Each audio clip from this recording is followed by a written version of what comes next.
Okay, let's see if I pressed all the damn right buttons.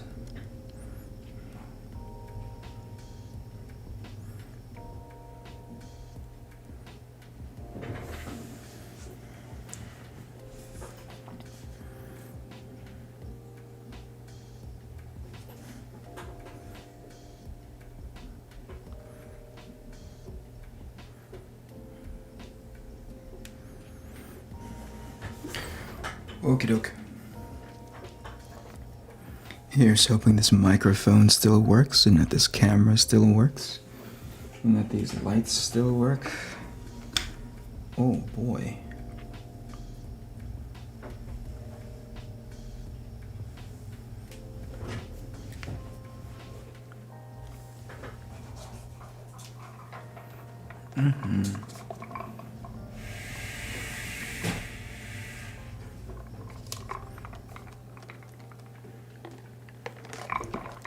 Okay.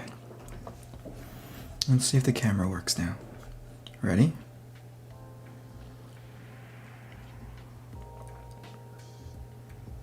Uh-oh.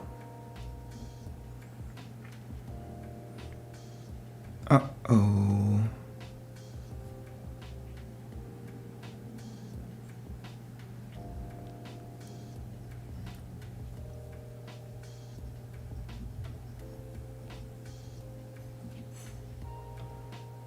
Hey, camera. Holy shoot, that's bright. Ooh. We're gonna turn that down.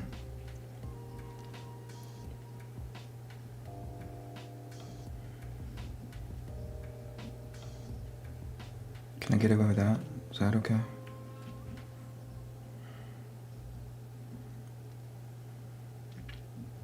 We're just gonna turn that off. Can we get away with turning that off? Yeah, look at that. Fancy. Look at my monkey face.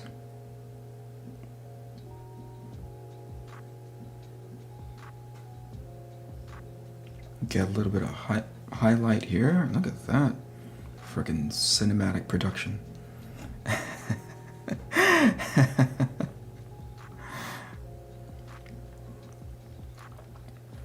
Okay, since it's, by the way, does this work? Can you guys hear me? Thumbs up, yes? If you guys can hear me. And then can you guys hear the music in the background that's playing? Is there actually music happening in the background?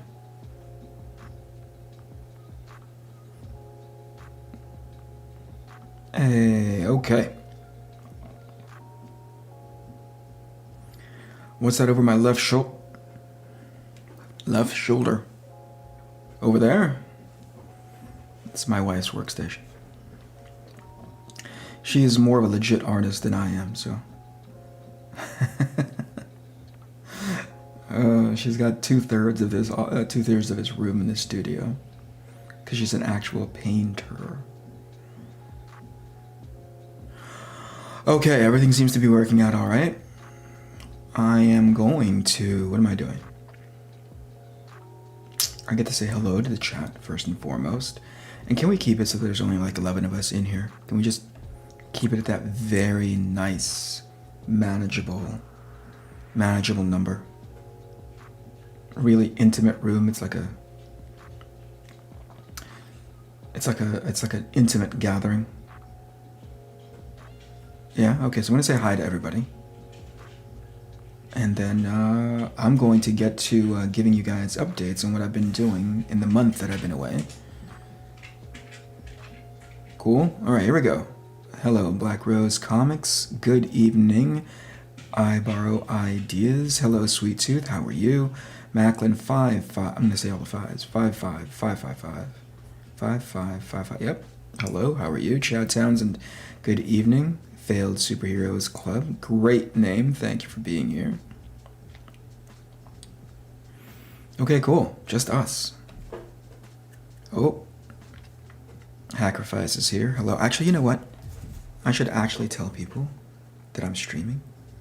How about that? Can I go onto my social media and say, hey, live now, click on the link? What do you think? Is that professional streamer quality?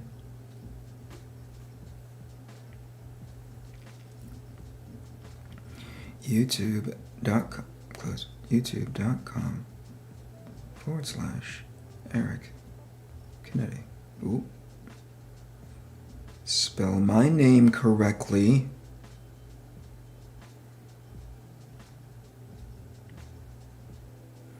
And then I go into the other social media space. The other one with people in it. Oops.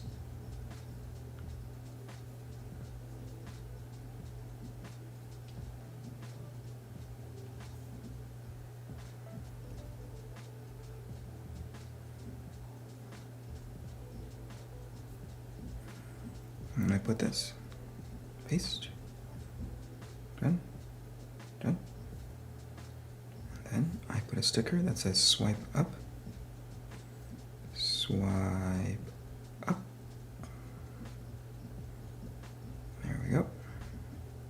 I go like that, and I put it into my stories, and hopefully people show up. Okay. All right, here we go. Who did I miss saying hi to? Sweet Tooth says, I gotta press a button so it feels interactive like this. Look at that. Sweet Tooth says, Eric, if you aren't a legit artist, then I'm the reptilian space pope. I'll take it. If that's what you want, you are officially the Pope of Reptiles. And I said, hello, Hackerfice, how are you? Mindy. Miss Mindy Lee. I don't know if you guys know Mindy's work at all. Do you guys know Mindy's work? Please go follow her and all of her social media. I would tell you I would give you guys the link, but I don't have any mods, so that's why I kind of want to keep the room as intimate as possible. Mindy Lee. It's Mindy Lee Doodles on both Instagram and Twitter, I believe, but mostly Instagram. Isaac Meredith, 2 first names. I dig it. Bold. It's been a while since I've seen Mindy. The last time that I saw her was... Ooh. Can I tell you guys something really kooky? And by the way, just keep this between us. I think I'm at liberty to talk about it now, but Mindy, should you feel uncomfortable, you could just leave the room because I don't want to implicate you by accident or accidentally splash. I don't want to actually hurt you with any sort of extra shrapnel. Okay, so I don't know if you guys are... I'm going to give Mindy like 5 seconds to leave the room. It's in regards to all of this NFT talk. Okay, so everybody knows about NFTs. I don't have to explain what NFTs are. Yeah, I could just tell you like, hey, these are NFTs, and some of you are going to be like, oh, environment, and some of you are going to be like, oh, cool, creators, blah, blah, blah. That's hardly the point. I don't know if you know, behind the scenes, both DC and Marvel sent cease and desist letters to all the artists who were putting up their NFT images on various platforms, whether it be Foundation, whether it be Portion. Me personally, I'm on the Portion app, or on the Portion platform, and they've been doing really well by us. So, yeah, I think that was well reported, right? That DC sent out these cease and desist letters and says, hey, you're not allowed to sell that until we understand what these things are in regards to our ownership and our copyright of those images. Now, to give you guys a bit of context, historically, companies like Marvel and DC, and this was a well-fought sort of war in regards to giving original art back to the artist. Now, it's not a prerequisite, but it's definitely a courtesy that both of those mainstream companies have extended to artists, going as far back as maybe Neil Adams. I think he's one of the figureheads that really fought for artists to get their original art back. Anyway, it has been historically shown that DC and Marvel send original art back to their artists as a courtesy, so that those artists in turn can make a supplementary income based on the sales of those art. Let's say if they were to exhibit it on their website, or more often than not, bring it along with them at conventions and sell their originals that way, right? I think for those of you who've gone to conventions, you guys have seen artists with their black portfolios sitting on their table. People are flipping through them. They price them whatever, high or low. Anyway, so And I don't know if you know the difference between editions and one-offs in as far as NFTs are concerned, but let me go through it very briefly. It's exactly what it sounds. One-off NFTs are basically selling the original, quote-unquote original digital file, and whoever it is that buys it, they own that original. Within the context of that ledger, it is certified because of how it's minted. It says, hey, this comes directly from ARC ATHENA. This is one of one. There aren't any more versions of this. As a matter of fact, as a practice, some essential sequential artists, whenever they put up their NFTs as a scan on the Portion app, whenever you buy that NFT, we then send the original along with it. So, oh gosh, let me say, like, superhero book cover number 1, right? I did the cover for it. I scan it, mint it, and sell it as an NFT. Whomever it is that buys that NFT, we also send them the original along with that purchase, right? Marvel and DC says, we don't know what that is. We want to establish precedence in this space on whether or not that is infringing upon our copyright. And so they told us to pause. They said, hey, cease and desist, pause. We're going to go figure this out on our own. Now, the way we hear tell, Marvel and DC are now producing their own NFTs. Yeah. They're producing their own NFTs, collectible NFTs, soon to be for sale. Now, initially it was based on their, statues, but now they are making headway into selling NFTs based on covers that the artists in their artists who have done art for them, right? And that makes a lot of sense. Like, I don't know how many times I've seen that super famous Jock cover of Joker's face being formed by bats. I've seen that on everything from t-shirts to like underwear to bed sheets and what have you. They are at will able to put that out in whatever capacity that they want.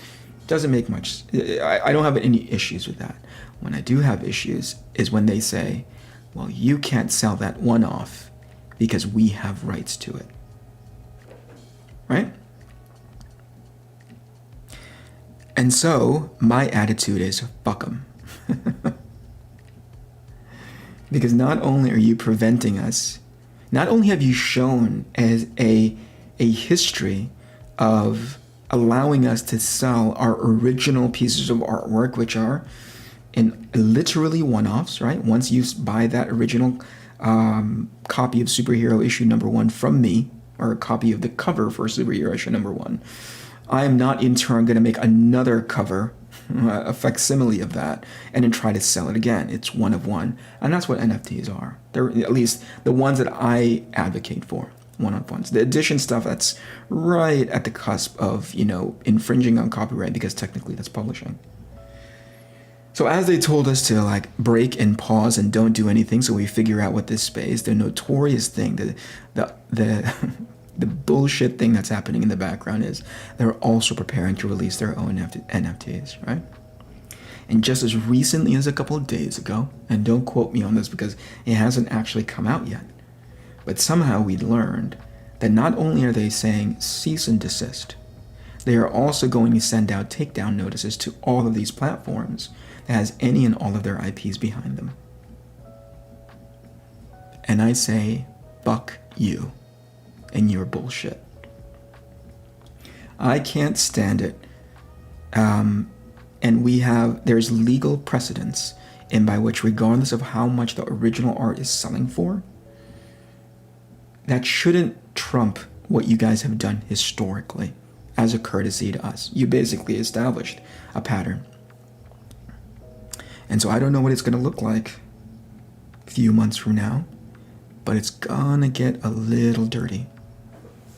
Because I suspect there's a bunch of artists who are just gonna be like, wait a second, you're effectively taking away my opportunity to earn. And most importantly, a parallel aspect to everything that I'm saying is, there are some artists who work exclusively digitally who did not have an opportunity to sell any of those quote-unquote originals in a traditional market because there was no originals to sell. Here comes this digital platform that says, actually, you can sell this digitally, and you'll make a pretty decent buck out of it. And Marvel and DC says, nope, that all belongs to us. And I say, fuck you. There you go. Updates. Let me get back to chat. Hi, John Moore. Hello, David Tran. How are the both of you? Art Jedi. Hey, Eric. I'm actually going to click this because I got to be pro about it. Hey, Eric. Been a little while. May the 4th be with you. Hope you had a good Star Wars day. Keep up the amazing work. Thank you. Thank you so much. I will just stick with physical art. Much easier to deal with. And I'm with you. My attitude in regards to whether you're for a digital original or an actual physical original doesn't make much difference to me. What I want for creators is the opportunity to choose, right? What I want for creators is the opportunity to sell their original one-offs, because I believe they are entitled to those sales. I'm not advocating for editions because, again, that's right at the cusp of actual publishing, right? That's actually there is no way for me, wink and a nod, wink and a smile, I should not be making prints of, Disney and Warner Brothers characters. That's actual publishing, right? Even in a limited capacity, that should be a no-no. But when it comes to an original piece of art of mine, no. Now, in the past, they've looked the other way because I suspect, and it's not corroborated by anybody on the other side, I suspect that being litigious towards a group of people in an artist alley because they're infringing upon their printing and publishing copyright doesn't balance out to the kind of money that they're ending up spending versus the money that they're trying to go after. The reason why it's kind of blipped on their radar is because some of these NFTs, as you come to know, sell for, a few $1 million, hundreds of thousands of dollars, right? So that's but again, they've set precedents for that. It should. So if suddenly by the grace of God, I go into a convention, all of my originals start selling for $3 million, they should have no issue with that. Because again, they've extended me that courtesy historically. They've set up a pattern for it. So why does it matter when it's digital? Especially if it's just a one of one. So again, I say this with as much respect as possible. Please, please, please go fuck yourselves.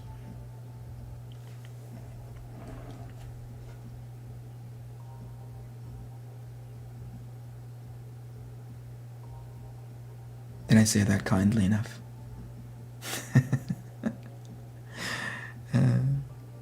Don't hold back, Art. I don't like the idea. I am against the idea that just because there is now a substantial amount, a dollar amount associated with these one-of-one, suddenly they are willing to dip their toes in it and say, hey, that belongs to us. Yeah, it does belong to you.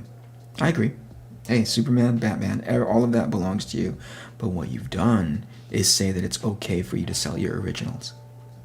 An original is a very loosely a very loose concept in regards to art, right? So F them. Digital artists are the marginals of the sales of art now. The game is turned. There's definitely opportunity there, right? More opportunity than, let's say, there was 2 years ago. Now that this opportunity is available, Eric is back with some thank yous. I concur and welcome back. Thank you, Chauncey. How are you? Good evening. What'd you miss? Oh, gosh. That's going to take a lot of energy for me to explain it again, but it's a lot of stupidity. A lot of stupidity. And if they continue with the forthcoming, what we've been informed as forthcoming takedown notices, this is going to be an interesting few months leading into summertime. I think there are a bunch of digital artists who do amazing art for big companies. I think it's selling them short of their worth. Yeah, I know for sure that Jen Bartel does everything, a good portion of her art. I'd say 90% of the art that I've seen, digital. Are you going to deny Jen the opportunity to be able to sell those one-of-ones just because you're under the conception that those things are your copyright? Good luck. The problem with digital is that it is never just one-of-one. In the case of an NFT, it is. When you mint it, it is. It is effectively saying this is the original. This is the one that is authorized by me for sale to you. Now, there's plenty of guys who try to troll and be like, hey, I can get that $100 million, Wonder Woman thing, and I just take a screenshot of it. Yeah, but it's not official.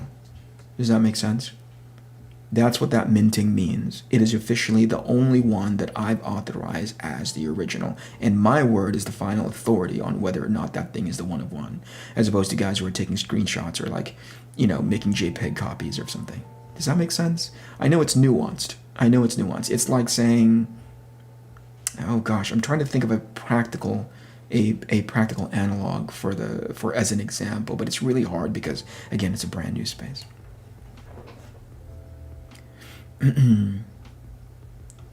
Hello, Lex Everest. Hello, how are you? I love that icon. Minting equals authentication. That's correct.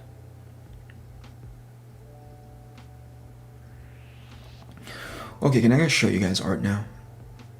Can we talk about art? You guys are more than welcome to ask me any questions that you want. You ready? Which button do I press? Why do I look up at the ceiling as if the button is up on the ceiling? Okay, here we go. Oh, I get it. It is effectively worthless when it is infinitely reproducible. I guess so. I mean, in as much as you can take a look at gold and say,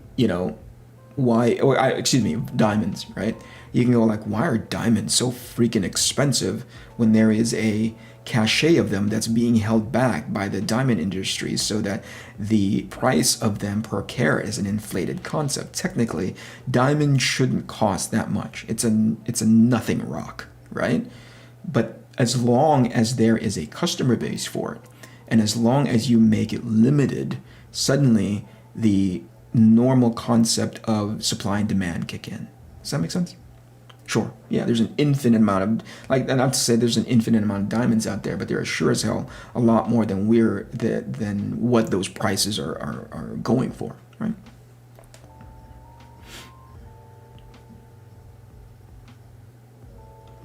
Oh boy, I have a Mona Lisa JPEG on my phone. I guess I own a Mona Lisa and some anti-NFT guys on Twitter. Yeah, I've heard that before, Deeps. I have heard that before, and it's a lot of people who don't quite want to, or they don't understand the nuance, or don't want to learn about the nuance. So I have no time and energy to try to explain it to them. Let them stay over there. Stay poor.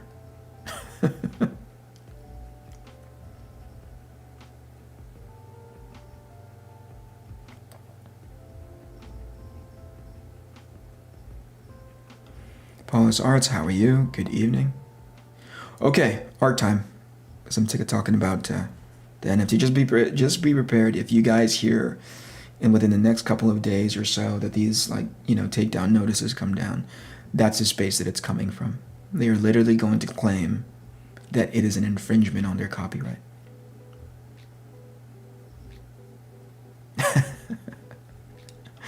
That cracks me up on concept. Okay, here we go. Hey, it works.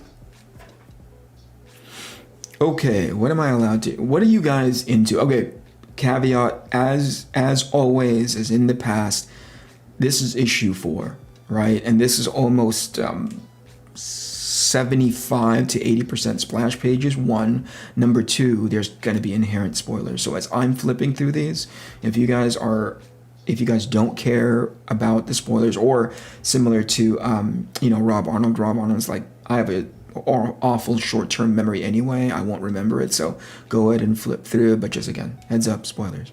Cool? Here we go. We're just going to flip. So the reason why I was out all of April is that I knew this was going to be a big issue, number 1. Number 2, you guys have heard it from me before, but I'll say it again.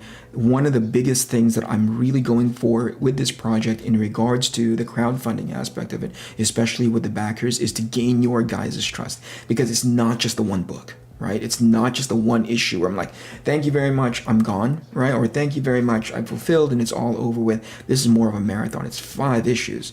And the way that I can do that is to make sure that, unlike other people who have fallen behind for one reason or another, because the campaigns only allow them to produce the books as the money comes in. Makes total sense. I'm not begrudging any of them. But what happens is life, right? Life ends up happening and suddenly they're late.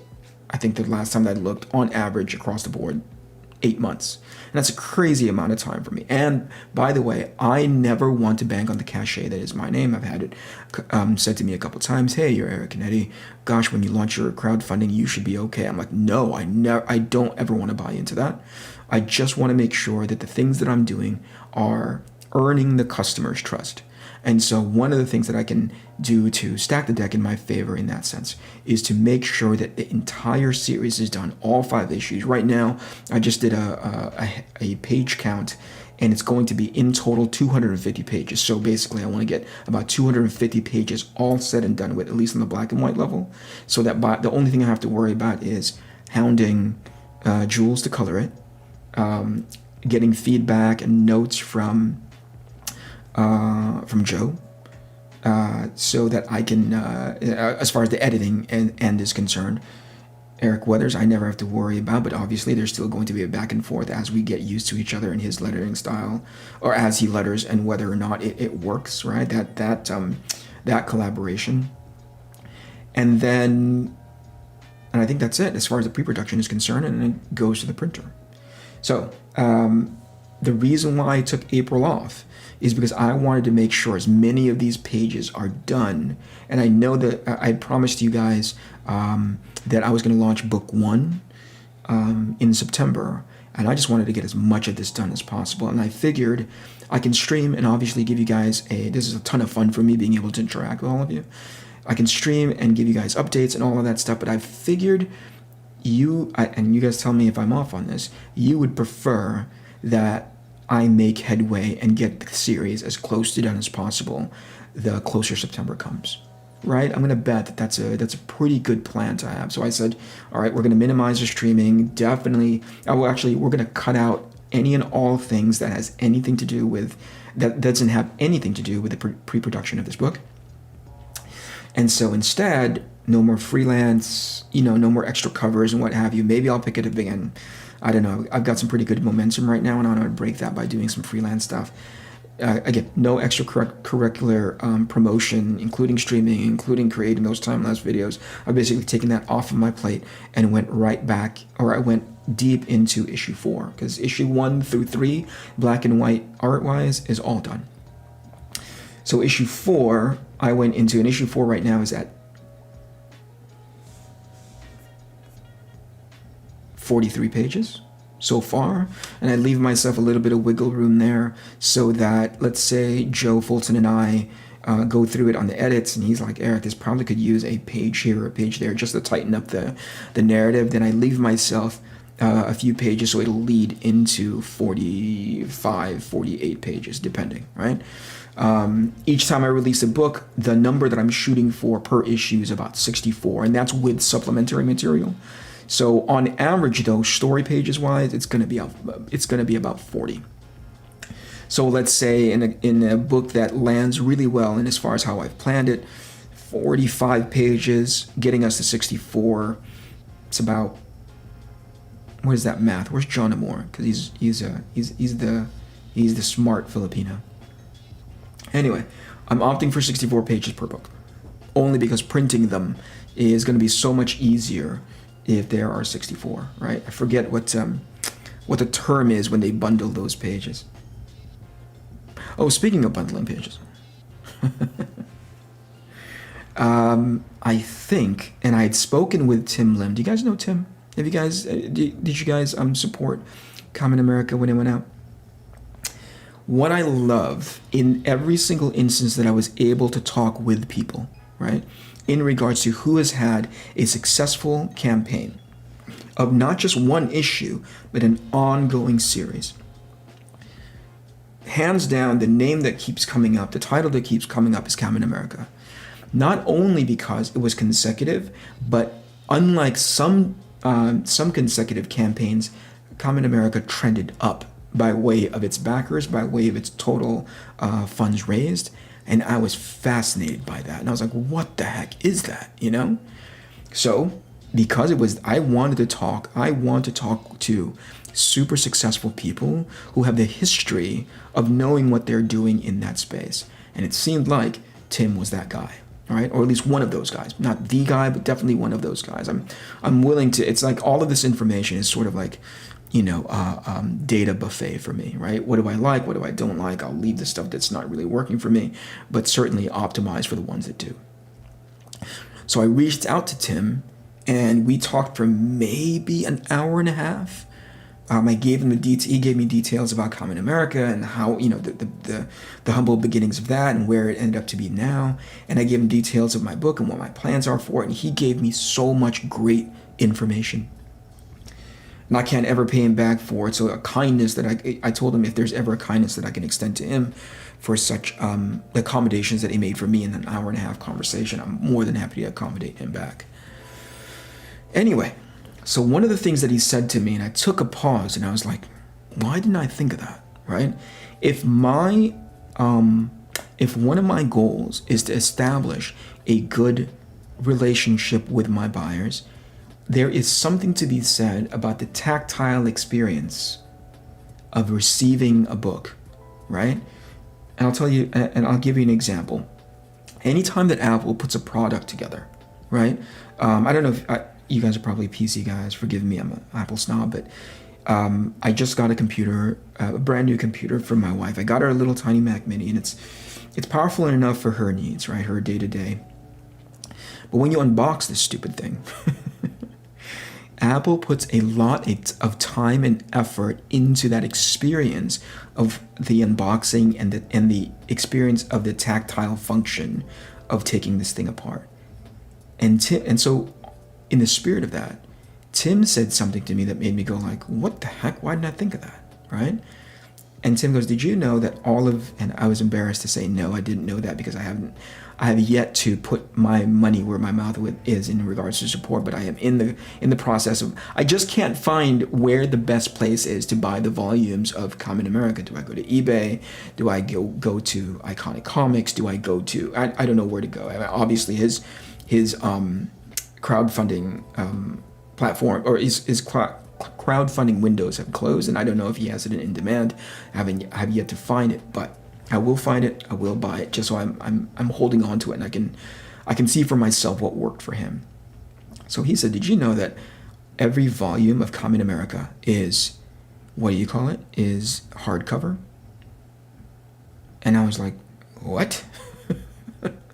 Because every book that I have ever seen, or not every book, but a good portion of books within margin, I think it's because of their profit margins that they're keeping an eye on, is like,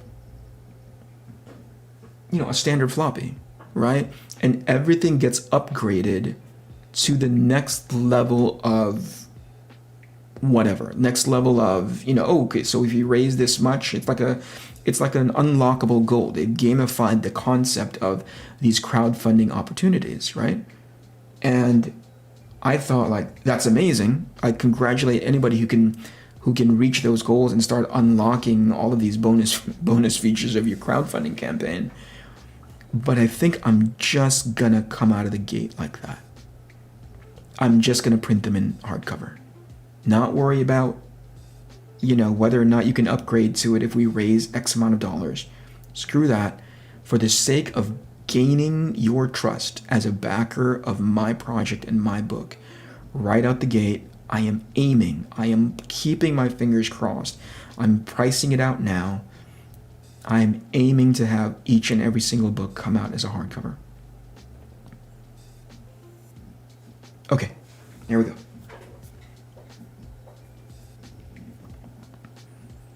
Where was I? Can I just show you pages? Oh, by the way, let me catch up with chat. Thank God, not too many people are talking. That is such a cool shot. Thank you so much. Are you gonna mint these pages? They're all digital, right? You should. Yeah, I mean that's really good, great food for thought. I never thought about it, but yeah, maybe. Daryl Austin, oh damn, you're doing trade paperback issues. That's amazing. Is 64 pages trade paperback? I don't know. I think it's like a, back in the day when I was still collecting comic books, it'd be an annual size, like 64 pages. So maybe it's annual, not necessarily trade paperback. Black Ops and Captain America crossover book is launching this week, and he'll likely have tiers with back issues of both concept. Awesome. And that's going to be an opportunity for me to pick them up then, because I just really want to be able to support Tim after sort of the things that he's extended to me. I don't have a problem with that personally, but that will be a gamble. It will be. It will be. So, but keep in mind, you know, selling the issues is not going to be that much of a... I don't think selling the issues will be that much of a concern for me, because things are lightening up now in regards to conventions and shows. And if I pick the right amount of what preprint means, by the way, did I tell you guys that I'm going to be pre-printing them ahead of time? That way, again, it shortens the amount of time that it'll get to you between end of campaign and into your hands. So average is 6 to 8 months. I'm going to get it into your hands in about 6 weeks. 2 months, somewhere around there, depending on how quickly I can approve the, the files to the printers. So 2 months. I'm aiming for 2 months, as many as 3, but no more than that. So end of campaign, into your hands, and you're reading it in about 2, let's say 3 months, safely. Under promise, over deliver. Okay, let's go look at art. I'm just gonna slide through them, and if you guys have any questions at all. I said the spoilers thing already, right? Okay. Can you guys see this okay?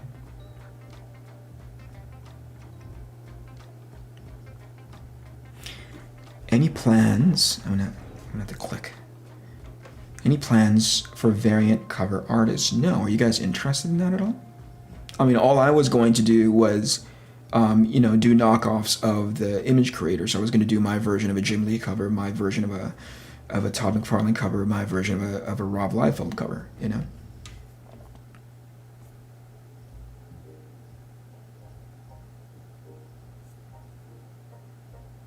You see this okay? Yeah, okay.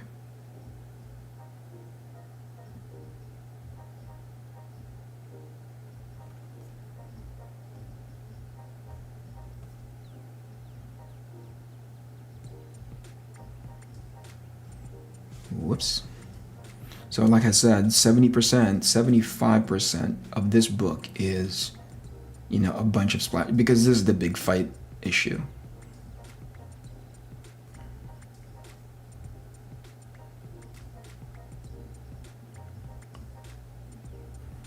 John Morris says, it's me guys, I'm doing the variants. Every single one of them. Now you signed up for it, buddy. Butt shot. Yep, the answer is yes. So here's the here's the image that I had been working on, and I had shown it to a handful of friends, and this is going to be a shot in which there's guys that come pouring out of this, pouring out of what I call like these 3 SDF ones from Robotech, right? And I'll turn on what the, wait, there's actually another version of this. Stand by. So here's what I'm going to end up going with. But when I showed the image to this is a double page spread.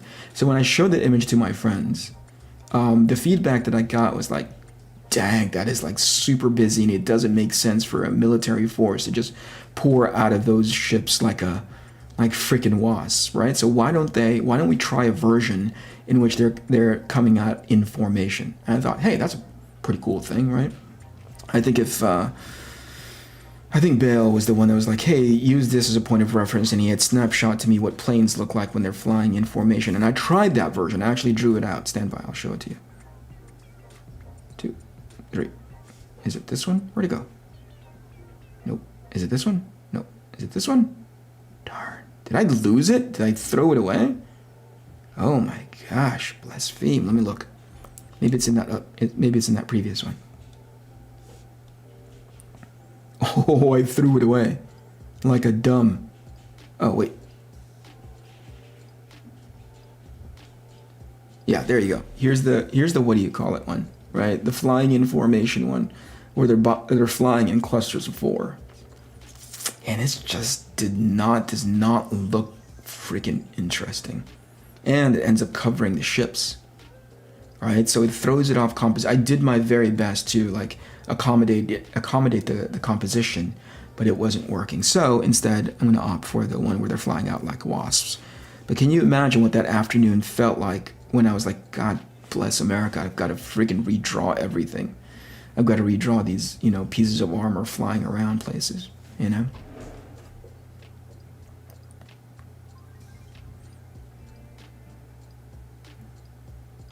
Depends on who you could get. You could get someone like Adam Hughes, Frank Cho, J. Scott Campbell, Jen Bartel. Yeah, sure. I mean, that'd be cool. Does that add to do you think that adds value? I don't know. I feel poor calling on my friends. I feel like a burden. That's the reason why, like, you know, I don't want to reach out to these professionals because I feel like, dude, I'm just going to be wasting, you know, I feel like I'm going to be wasting your time. And here's the important part to me, because I'm so hard on myself when it comes to maintaining a particular schedule and delivery time. Can you imagine what these guys' schedules are like? It's going to be like herding cats trying to get original art from these folks. So I'd rather avoid that, like, you know, that anxiety-inducing nightmare of coordinating a bunch of superstar artists, you know? And I'm not putting them down because, you know, they won't turn it around on time, but they'll be doing it as a favor to me, and I would feel bad kind of hounding them, so I'll just rather take that equation off the table. Instead, if I want a J. Scott Campbell cover, I'll just do the knockoff version of it, where I copy J. Scott Campbell's art. Thank you so much, Mindy. Thank you so much, John Moore. I think the relevance of being on YouTube makes collab variants pretty appealing, like Dave Finch doing a cover for Jimmy Reyes Dragon. I mean, that's awesome. That's awesome. They have I believe they have a pretty great working relationship, and more importantly, their association with each other on YouTube kind of +1, +10, plus adds, you know, +1 and +10 to that, right? Especially for their project. So that's pretty freaking awesome.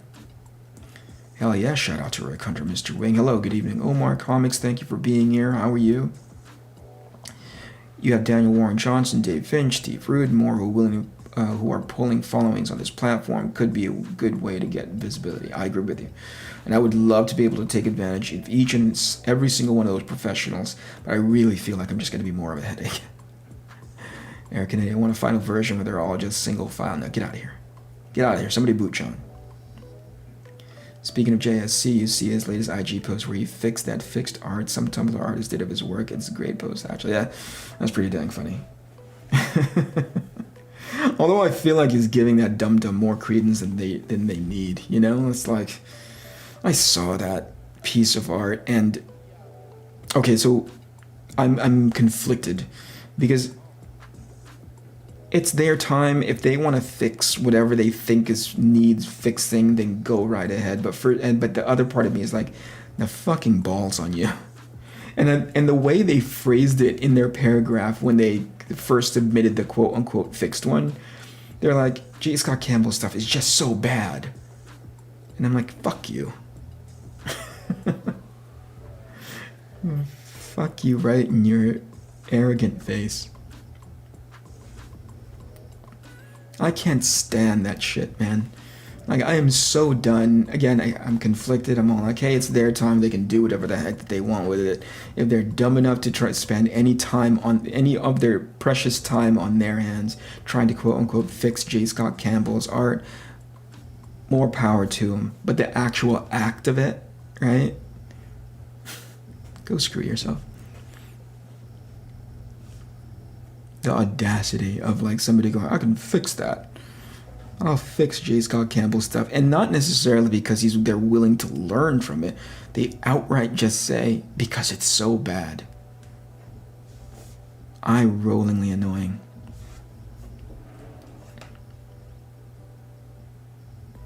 It's a big time management balance, isn't it? Oh yeah, especially with people who are operating at that echelon of comic book artists. You know, it's going to be, and whenever their schedule will allow for it, who knows, you can't plan for it. You know, it's hard to schedule. It's hard to, like, I'm not saying that they're like, I don't think that they are, you know, I don't think they would put me off, but sometimes things just happen, and I don't want to put that added burden onto somebody, right? Like, I don't think it's an issue of time management. I think it's just an issue of being so dang busy. I might be a deprioritized concept for them. I don't want to put him through that. I'd feel bad. J. Scott Campbell rocks. He certainly does. Nobody's above. To me, nobody is above criticism, right? And as a matter of fact, J. Scott Campbell doing what he did shows that he's got a pretty good chin about it, because he's gonna fix the fixer, right? That's pretty dang funny to me. I'm like, what the heck is he doing? What's J. Scott Campbell got time for? But I suspect it bothered him a little. This dum-dum took that time. Whatever. Yeah, nobody's above criticism, but in those particular cases, because it's happening more and more as a trend of somebody who does not have as much sort of like, here's the point. It's not that J. Scott Campbell draws that style because he can't draw like anything else. You understand that's a choice, right? I hope you get that through your like really narrow perspective of what's good or bad. That is an artistic choice on his part, a stylistic choice on his part. So it's not as if he couldn't switch it up so he'd be more anatomically correct. He made things cartoony. He pushes proportions. And for you to sit there on however high your horse is and say like, oh, it's just so freaking bad, you automatically assume that there weren't any stylistic calls being made. It's as if he fell back into that space, just assuming like, well, I can't draw very well, so this is what it looks like.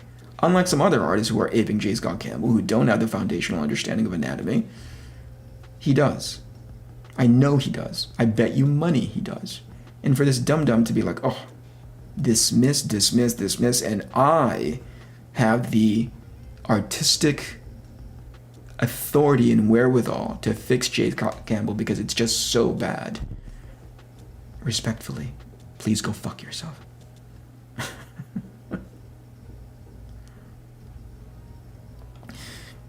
JSC didn't need to waste his time with that guy, but he handled it with pure class and with good humor. That made me laugh.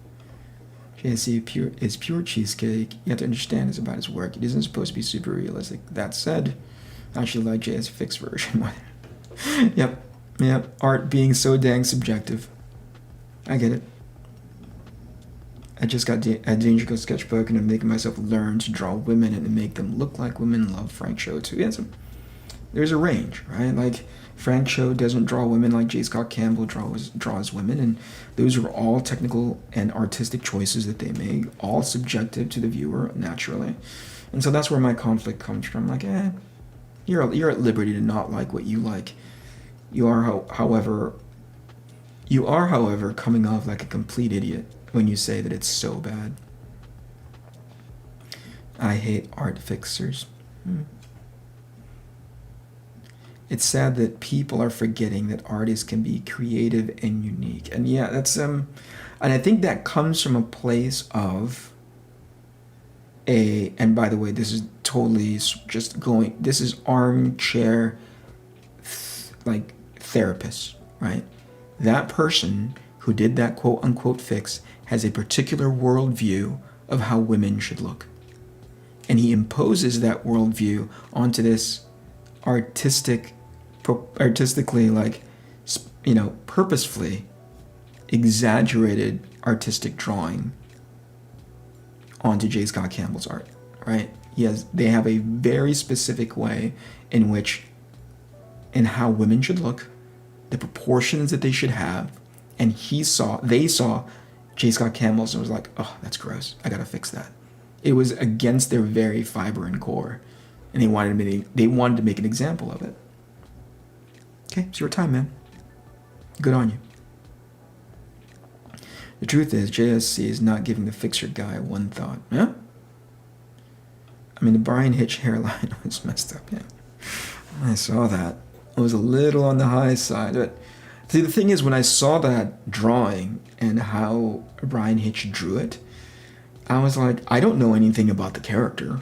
Does he have a typically high hairline? I don't know them.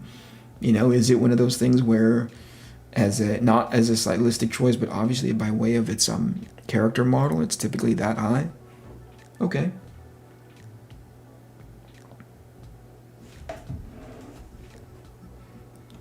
I do find it hilarious when said fixers know nothing about the basics of the things they try to fix.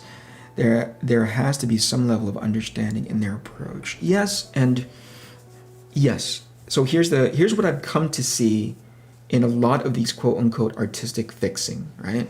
You take a look at their personal body of work, and they are 7 times, 8 times out of 10, their personal body of work is as unremarkable as their fix. They make things. I hear Tumblr artist a lot being used as a derogatory term, so I'm not going to use it, but you know what I'm talking about, right? Like, they make things so boring to look at. It's all subjective, it's all my opinion, so take it with a grain of salt. They make things so boring to look at that they're indistinguishable from one another. There's a whole generation of artists who all look the same on specific platforms. It's almost like the worst version of art incest you could ever run into. It's awful.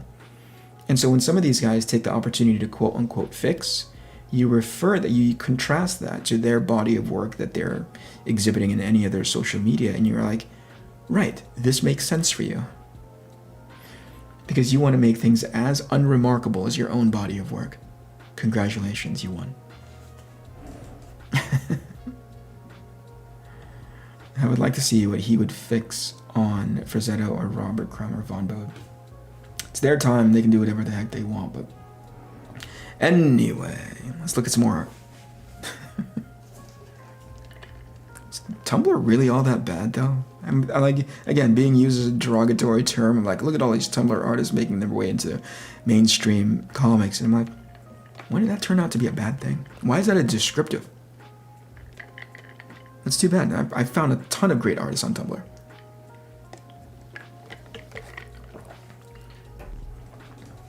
Now, DeviantArt. I'm just kidding. Dear Lord, someone trying to fix Frazetta would just be awful. Who knows? It might make for more, clickbaity pap that we've gotten so used to. I always, when I wake up in the morning, it's a fun little game, and I want you to do the exercise with me, if and when you can. Wake up in the morning, ask yourself. I always ask, this is what I do. Like, I wake up and I go like, what is social media going to be angry about today? What is social media going to be pissed off about today? Is it going to be NFTs? Is it going to be this guy that's fixing J. Scott Campbell's art?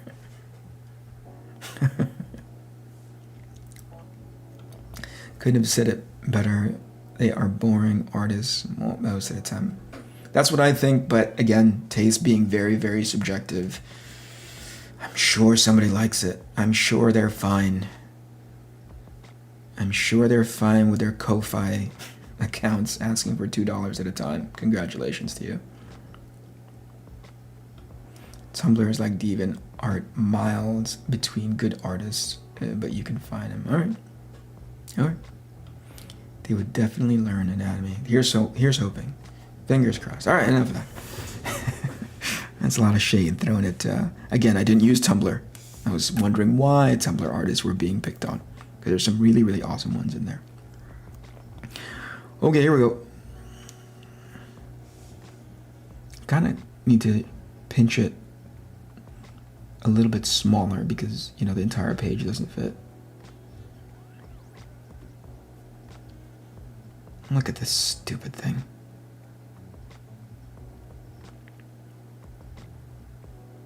That took freaking forever.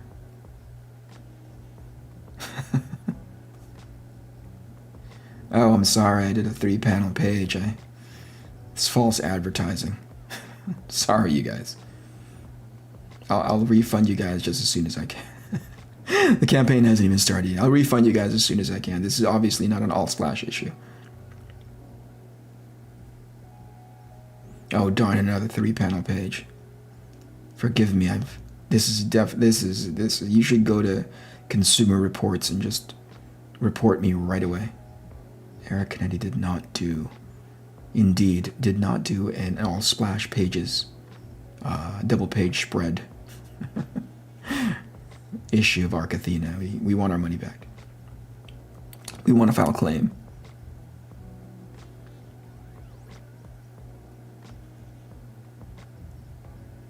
You know, the interesting thing is, can I show you guys what this thing, if I kept the layers like I should, because it's going to make for really nice background sketchbook stuff. I think I did. Okay, so I started inking it already. Like here is the original pencils, right? You guys see that okay? And then I started inking it. But then it's so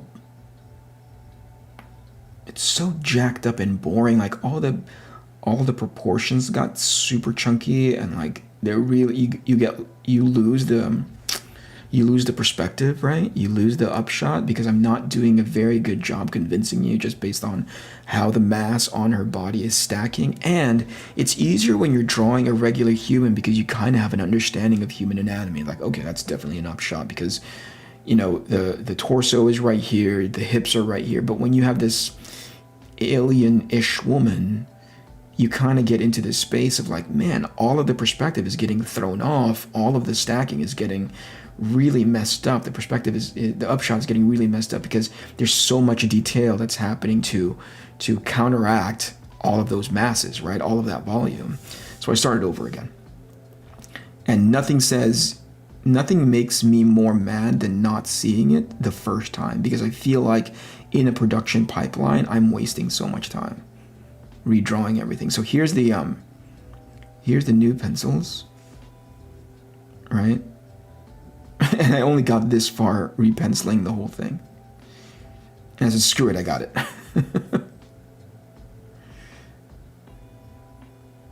And this is what it looks like now.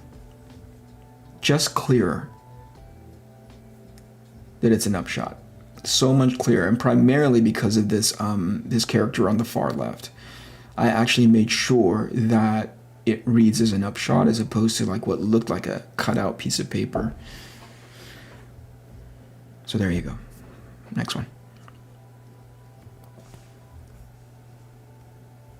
Oh, I took a day off. I feel like by way of detail, I must have taken a day off. Layering all this stuff is such a pain. Whoop. You know, my fear is that because I'm not, here we go. You guys see that all right?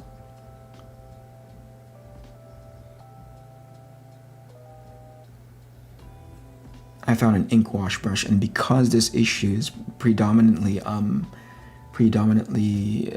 splash pages, there's opportunities to really slow down and render, you know?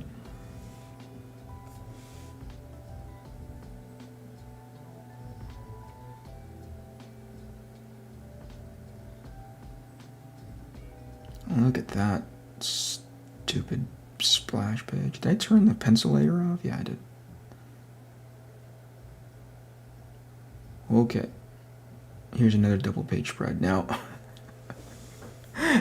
good luck reading this shit.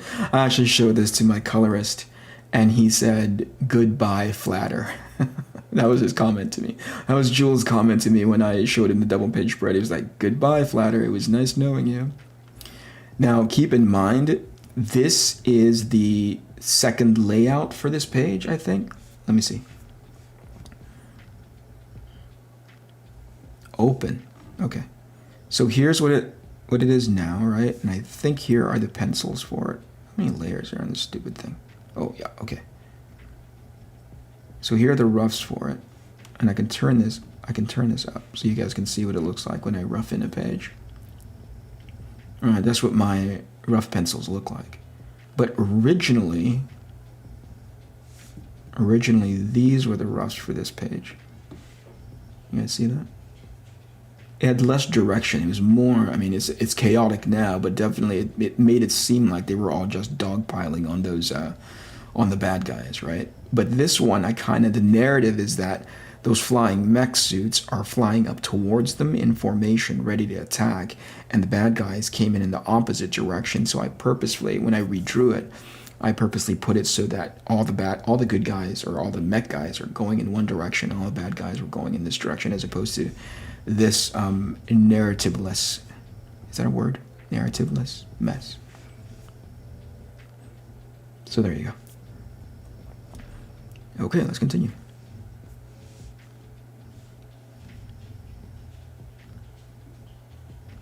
Oof.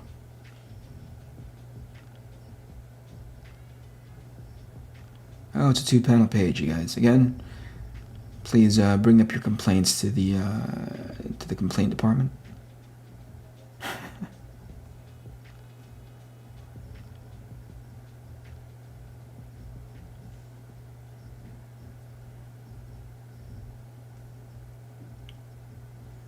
And here's the thing: initially, when I was drawing these pages, or when I had come up with a, an all splash page issue, which it really isn't, I thought, man, this is going to be so much easier. It's just like drawing a big panel, and then when you draw it, you're like, fuck, I better draw so much more detail on everything. Everything has to be so much more rendered.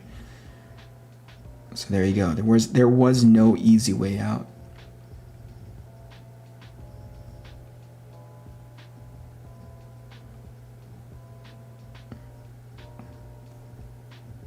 You guys see that, right? That's another double page spread.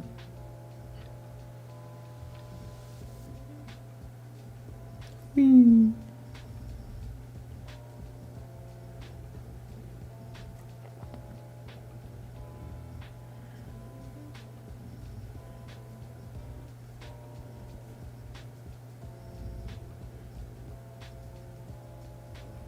The last time I previewed pages for people, I wasn't doing the slideshow version of this. I was actually like opening each individual page, and because the nature of me pinching in and out of the images just so I can zoom in, I was leaving all sorts of ink marks on the page. So later on, when I came back to it, just to make sure that all the pages were done, and I was pretty happy with it, and I could finally send it off to Jules, there were just all these random stray marks from me pinching in and out, and wasn't even paying attention before I closed it. So it becomes permanently saved on there. That was a bitch to try to get rid of.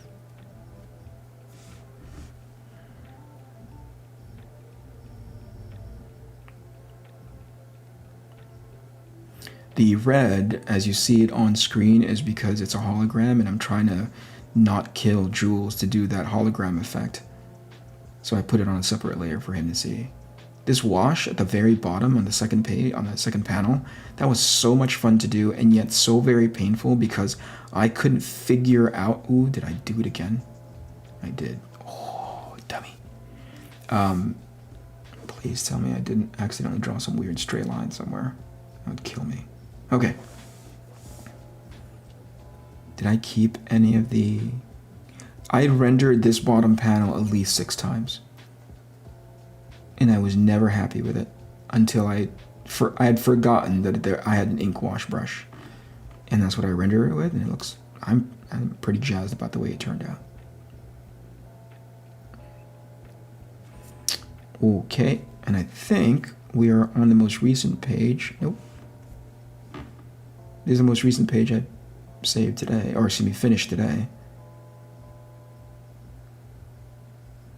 This is the in the interior of that mothership, the alien ship. This is their, what do you call it? These are their computer banks. These lilies that are, I have to do a little bit of, or actually a lot more world building than I thought, because like, oh, okay, they're an alien ship and they're trying to, hack into their database, and what does an alien ship database look like that's unique and fun as an audience to see? And I thought like, oh, cool, yeah, small pond. Each of these lilies have I'll show you in the page. It's like, instead of having banks and banks of computers, instead they're inside this small lily pond. All of their data. That's where you see all those giant, veiny, wormy wires. Okay, so this is what I was working on today. Right before I stopped streaming. Or excuse me, started streaming.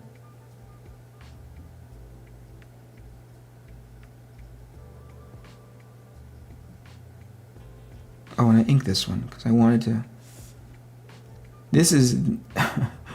If you guys know my affinity for the X-Men from back in the day, this is basically this is me just ripping off the Phoenix. But that was so much fun to render. Actually, I over-rendered, if you guys want to see. Thank goodness I kept everything on layers. But here's what it looked like with the added extra stuff, and I didn't particularly care for it because it was too much. Just way too much. Too much detail, too much blah blah blah. I thought it was stronger by turning that off and just keeping it a really strong positive shape like that, or a negative shape like that. Okay, and that's as far as I got, and everything else is like, still needs to be inked. But out of the 43 pages, I am 1, 2, 3, 4, 5, 6, 7, 8, 9, 10, 11, 12 pages away from being done with issue 4. So there you go. I'm aiming for mid-May to be done with this issue, and then roll right into issue 5 for the big finish, and stick that finish because, if you guys are around for all 4 issues and I've set this series up correctly, you are going to be chomping at the bit to get issue 5.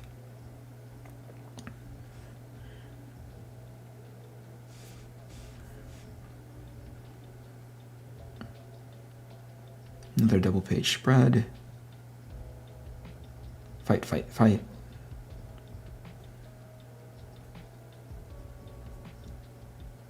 That's how, that's as clean as my pencils get, quote unquote pencils get, whenever I'm doing things digitally, because I kind of know my own shorthand. I kind of know what the effects are going to end up looking like.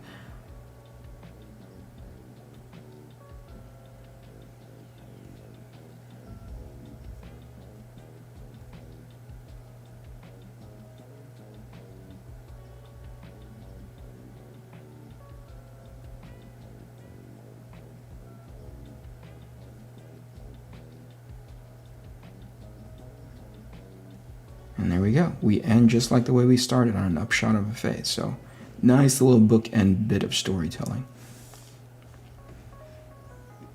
Cool. All right. Can I draw? Oh my gosh, that only took an hour. Let me go back to the chat and say, hey, who have I missed?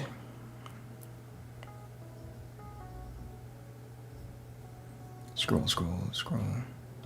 Slow clap from the kiddie pool. Get out of here, John. Take your kiddie pool with you.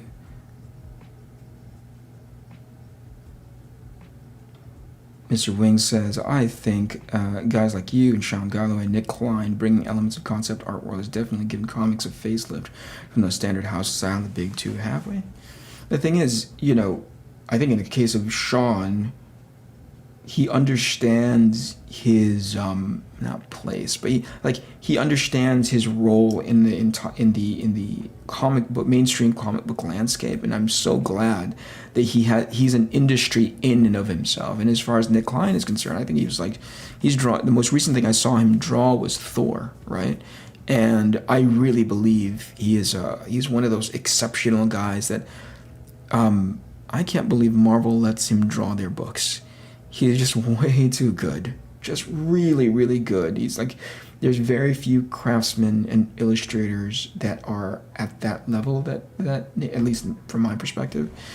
And I can't believe Marvel recognized that and said, yeah, you're, absolutely, come on board, you draw Thor, which is awesome. I'm a fan of his work. So much detail on that city page.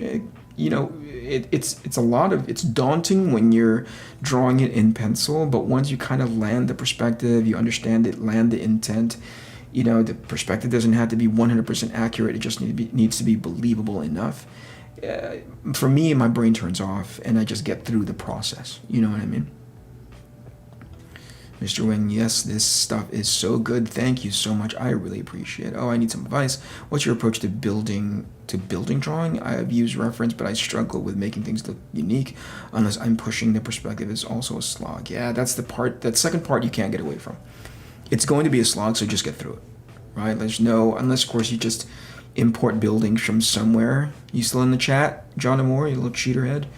unless you import the building from a three-dimensional file and put it into your book, there's no getting around drawing those buildings, especially drawing those buildings so that they have a stylistic nuance to it. I don't know if you guys have seen this. Like, there's plenty of people in comics, mainstream or otherwise, who port over like 3D files into their workflow, and they don't do anything to change it. Just like they leave it like that, and you're like, it's so obvious. You didn't even take the time to mess up the lines or anything, you know. So I think it's a necessary component for you to go in there and just draw it, because you do want it to have a stylistic polish, right? You want to do a stylistic pass over it, rather than just letting the 3D do the heavy lifting, right? The 3D should be the underdrawing, if not the lightly seen foundational concept that's behind the shot, because maybe you're choosing a lens, or maybe you're choosing a perspective that's a little bit harder to wrap your mind around initially, but it should never just be the 3D model. As far as my approach to building drawing, I don't know, like, depending on where you are in the world, there's going to be reference for it. So me, I just kind of cycle through. I don't know if you guys have seen this before, but back in the day, have you guys seen those do you guys know what I'm talking about when I say fashion plates? It's an old toy back in the day where it was like, it'd be 3 layers of like let's say Barbie, or like an illustration of Barbie, but it'd be 3 layers in which it was the top, middle, and bottom, and you could switch out these plates, and in any combination, you would then put a piece of paper on top of it and rub the side of a pencil or crayon, and it would put together these kinds of outfits, right? I bring that up because that's how I approach buildings, right? So in this case, they're fighting in Hong Kong. Like, Hong Kong has a very specific set of buildings that don't look anything like New York, that don't look anything like LA, that don't look anything like, name another region in the world, right? So what I do is that fashion plates concept, where I take a snapshot of relatively similar-ish buildings with nuances at the middle, or top, middle, bottom, and in my head, as I'm drawing them, I'm just switching them around. It's like, I guess it's like kit bashing, like drawing kit bashing. Line work, finish, expressions, shot selection. Oh yeah, that's all of those things you were talking about, like, how to draw shot for shot comics. All of those things, all of those plates you have to keep spinning. Just got here. Hello, Scott G. Just got here. Hope everyone's well. Has Eric announced a release date? Same as before. Beginning of September. The exact date, I'm not exactly sure, because I want to make sure on my end that we have enough of these issues in the can that will not be late in getting to you once the campaign launches. So I know you expertly label your layers to keep track. What's your best practices for that? Labeling the layer, what's on that layer? I don't think that's that complex. SFX for special effects, and chair. I don't know. Personnel, robots. I don't know. I don't know. First of all, you're giving me way too much credit by saying I expertly label my layers, but if I were to, I wouldn't overcomplicate it by putting more than what's existing on that layer. Eric, you check out Invincible on Amazon? No, based on what I saw of it, I'm sure the story holds up because it's sourcing from a very specific place, and from my understanding, I've only ever read the very beginnings of Invincible when Cory Walker was drawing it. I didn't get too far into it by the time Ryan was drawing it. But I know that the source material is pretty dang awesome, so I never got as far as all the bombastic stuff that people were talking about. I'd see the covers and like, holy crap, that's incredibly graphic. So I never got that far into the series. What the barrier for me is just looking at that animation. It's really super snobby, but I'm like, does that animation look cheap? I guess the story supersedes it, or at least the story does a lot of the heavy lifting. I sure as heck hope so. Thanks, Chad Townsend. I really appreciate the great foam merch party of 2021. Foam merch. People have foam merch? Do they really? I love these platform things. Thank you so much. So much energy and stuff. Thank you. Damn, so clean, still emotional. Really appreciate that. That facial expression is so good. Yes, I see a lot of newer artists submitted washed artwork and not just plain lines and rendering. Pretty cool. Yep. When you know what you're doing with it, it's really awesome. Really, really awesome. That brush was the right choice for that panel. Ink wash brush for the win. Thank you so much, Dave Tran. I find washes to be easier to do traditionally on paper. Digital has been very challenging to me. Yeah, it was to me too, because it didn't, to be honest with you, the nature of this ink wash, and I'll show you how it works, it's closer to marker. And the moment I switched it away from thinking of it as an ink wash because it behaved very, very differently, the moment I said like, oh, this is a gray marker, it was so much easier for me to wrap my mind around the process of how to apply it. So if that helps you at all, hopefully it does. If not, I know your pain. Mo Biggs, hello, good evening, how are you? Data Pond, that is the correct term. Trademark, copyright by me. Thank you very much for that. Your time management is admirable. Can you describe a typical workday that includes completing an ARC Athena page? Yeah, sure.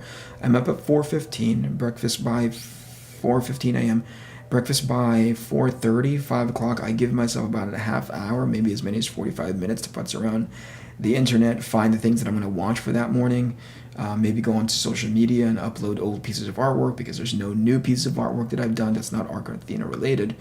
And then from there, I get to work. So by 5 o'clock, from 5 to 8 a.m., I'm drawing ARC Athena stuff. I take a break for family time and actual breakfast, right? Rather than just the coffee that I got to get myself up at 4:15, 4:30. I do that until 10. I'm back in this chair at 10 o'clock, 10:15, dealing with my 9 to 5 work. And then my day ends around 5 o'clock, 6, back to family time. As soon as everything goes quiet inside the house, I try to get a little bit more done, but I really do a lot. Like the evening time is just me setting up the page for the next day. So in general, that's what my work day looks like. William C., how are you? Thank you for coming back. I really appreciate your company, man. Thank you for being here.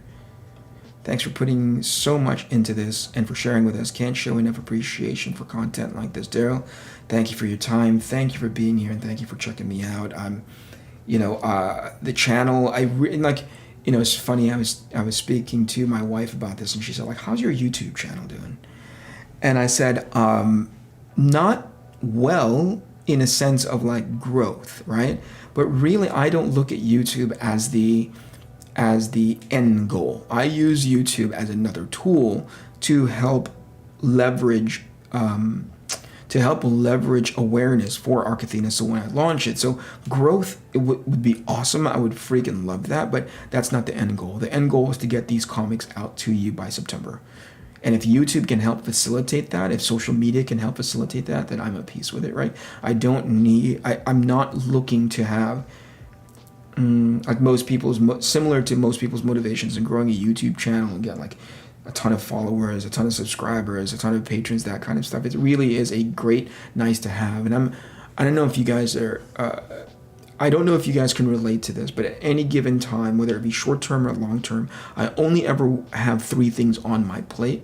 And I know that the third thing is ultimately going to be mediocre and suffer in as far as its quality and attention is concerned, because most of the time, all of my energy really is there to optimize the first 2. The third thing kind of falls off. So in this case, I'm doing work, ARC Athena, and YouTube is the thing that's suffering. You know what I mean?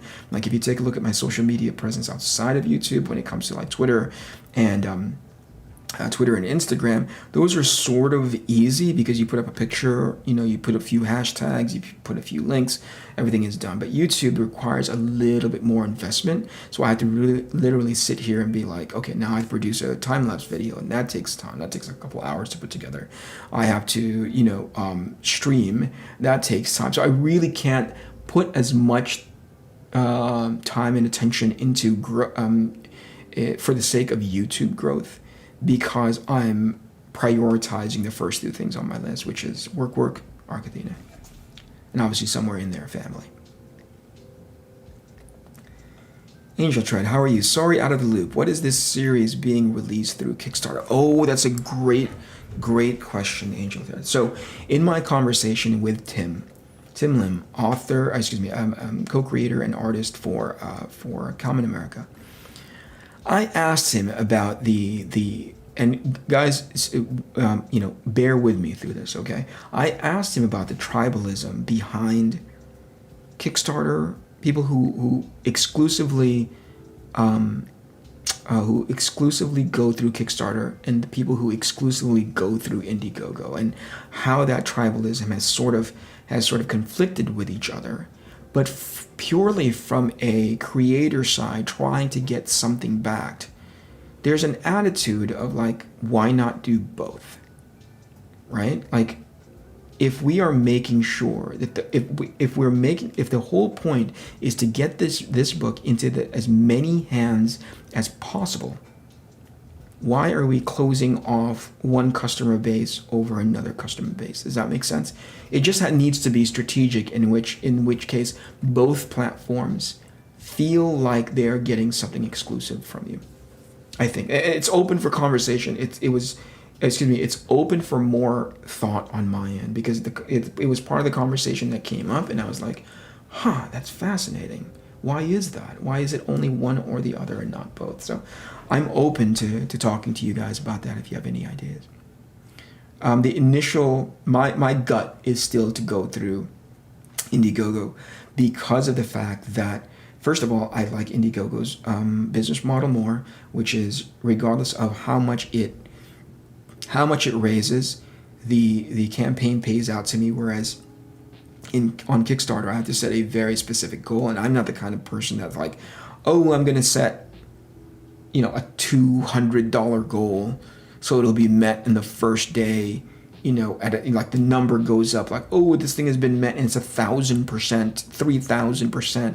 But you take a look at the initial goal number, and you're like, if that's the case, you're going to be in the freaking red right off the bat. That doesn't make any sense to me. So for me, if it were a Kickstarter space, like, I would make sure to charge for what it costs to make this thing based on my research, right? Based on my pricing out and the quotes that I get. And so I would be deliberate about saying that. But I know people are like, oh, it's a business tactic because it gets the algorithm going, you get on the front page and blah, blah, blah, blah, blah. I'm like, F that noise. That's way too much thinking. That's way too much strategizing. That's way too much BS. I just want to be sure that this thing is funded.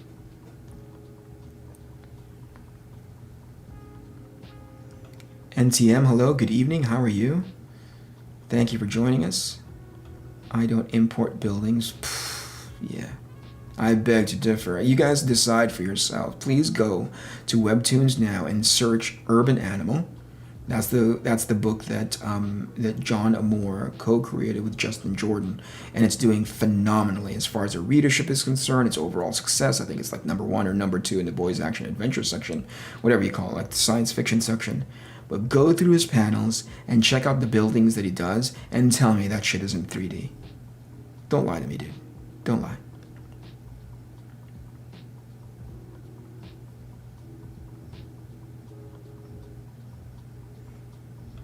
I don't think I'll touch 3D files. Feels cheap. Yeah. Fashion plates like Joe. I'll buy nothing in buns fold. It's funny. These look so cool to look at, Eric. Very inspiring, especially being in the thick of it right now. Laid awake in bed for hours trying to plot threads together last night. That happened to you? Yeah, like the thing that I'm going through, great question, by the way, Lex. The thing that I'm going through right now is because I'm handing over these image files to Joe, who's Joe Fulton, who's the editor of the book. And I'm handing over the text, the dialogue files over, the text files to him, so that he can read through it and obviously help me find places where I can tighten the screws. And when I'm listening to different podcasts, when I'm listening to different YouTube channels in regards to writing, there is a reason why I opted to have an action adventure book, because I didn't want to do anything too deep and too profound and character study and blah blah blah blah blah. I didn't want to do any of that. I just wanted to show a bunch of guys fighting, but obviously you need to be able to care about these characters, and there's a few fundamental things that you need to have an understanding for in regards to narrative, storytelling, character development, arcs, and so on, that you need to have in your pocket so that your audience go in there and be like, well, this wasn't the deepest thing, but at the very least I understand everybody's motivation. So every time I listen to a podcast about writing, every time I hear conversations about character development, and again, character arcs and where you need to take your characters from, like your main characters from here to here, what are the overall themes, do you have an understanding of that? Because without that it feels really, really super empty. Refers to the most recent Mortal Kombat movie. I'm sorry, John, I know you like Mortal Kombat, but that movie's trash.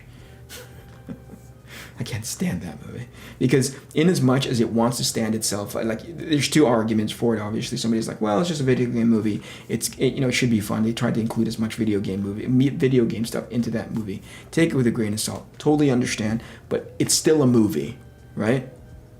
It's still a movie. It still needs to have fundamental basics where you're like, everybody seems to be really, really well motivated. Like everything makes sense. And it has video game elements thrown in because it has to be video gamey. Anyway, complete trash. Sorry about that. So whenever I hear these podcasts, whenever I hear these like guys who have been writing for a while talk about character, I just want to keep going back and be like, oh, did I establish motivation? Did I establish a backstory for that? Did I establish a relatable concept for these main characters so that at the very least you understand, you kind of get a glimpse of who they are as people? Not necessarily because they're relatable, but at the very least you understand like, oh yeah, I know why that guy acts like that, or I know why that person conducts themselves, why they have such conflict with each other. Every time, and I'm so very grateful that Joe is my editor so that he can help me be the second and also third pair of eyes to be like, this doesn't make sense. This needs shoring up. This needs tightening up because I don't quite understand why there's conflict here. Where does this come from? As a matter of fact, he did it in the first 2 hour long conversation that we had where he asked me, hey, what about this? Have you thought about that? And I told him sometimes my best answer is going to be, I don't know, which is a great answer to say because at the very least you've identified that there's a hole in the not necessarily the plot, but certainly in the narrative where you're like, I should address that because that's gonna become very, very important later. Lo and behold, the thing that he'd come to identify was like, I don't have an answer to that. I came back later after I was thinking about it. I was like, yep, that's how the third act ends. That's why it makes the most sense for the third act. So there you go. And so to answer your question, yeah, I think about it all the time. How to tie these little plot threads together so it's a pretty little knot as opposed to like a tangled mess. So yeah.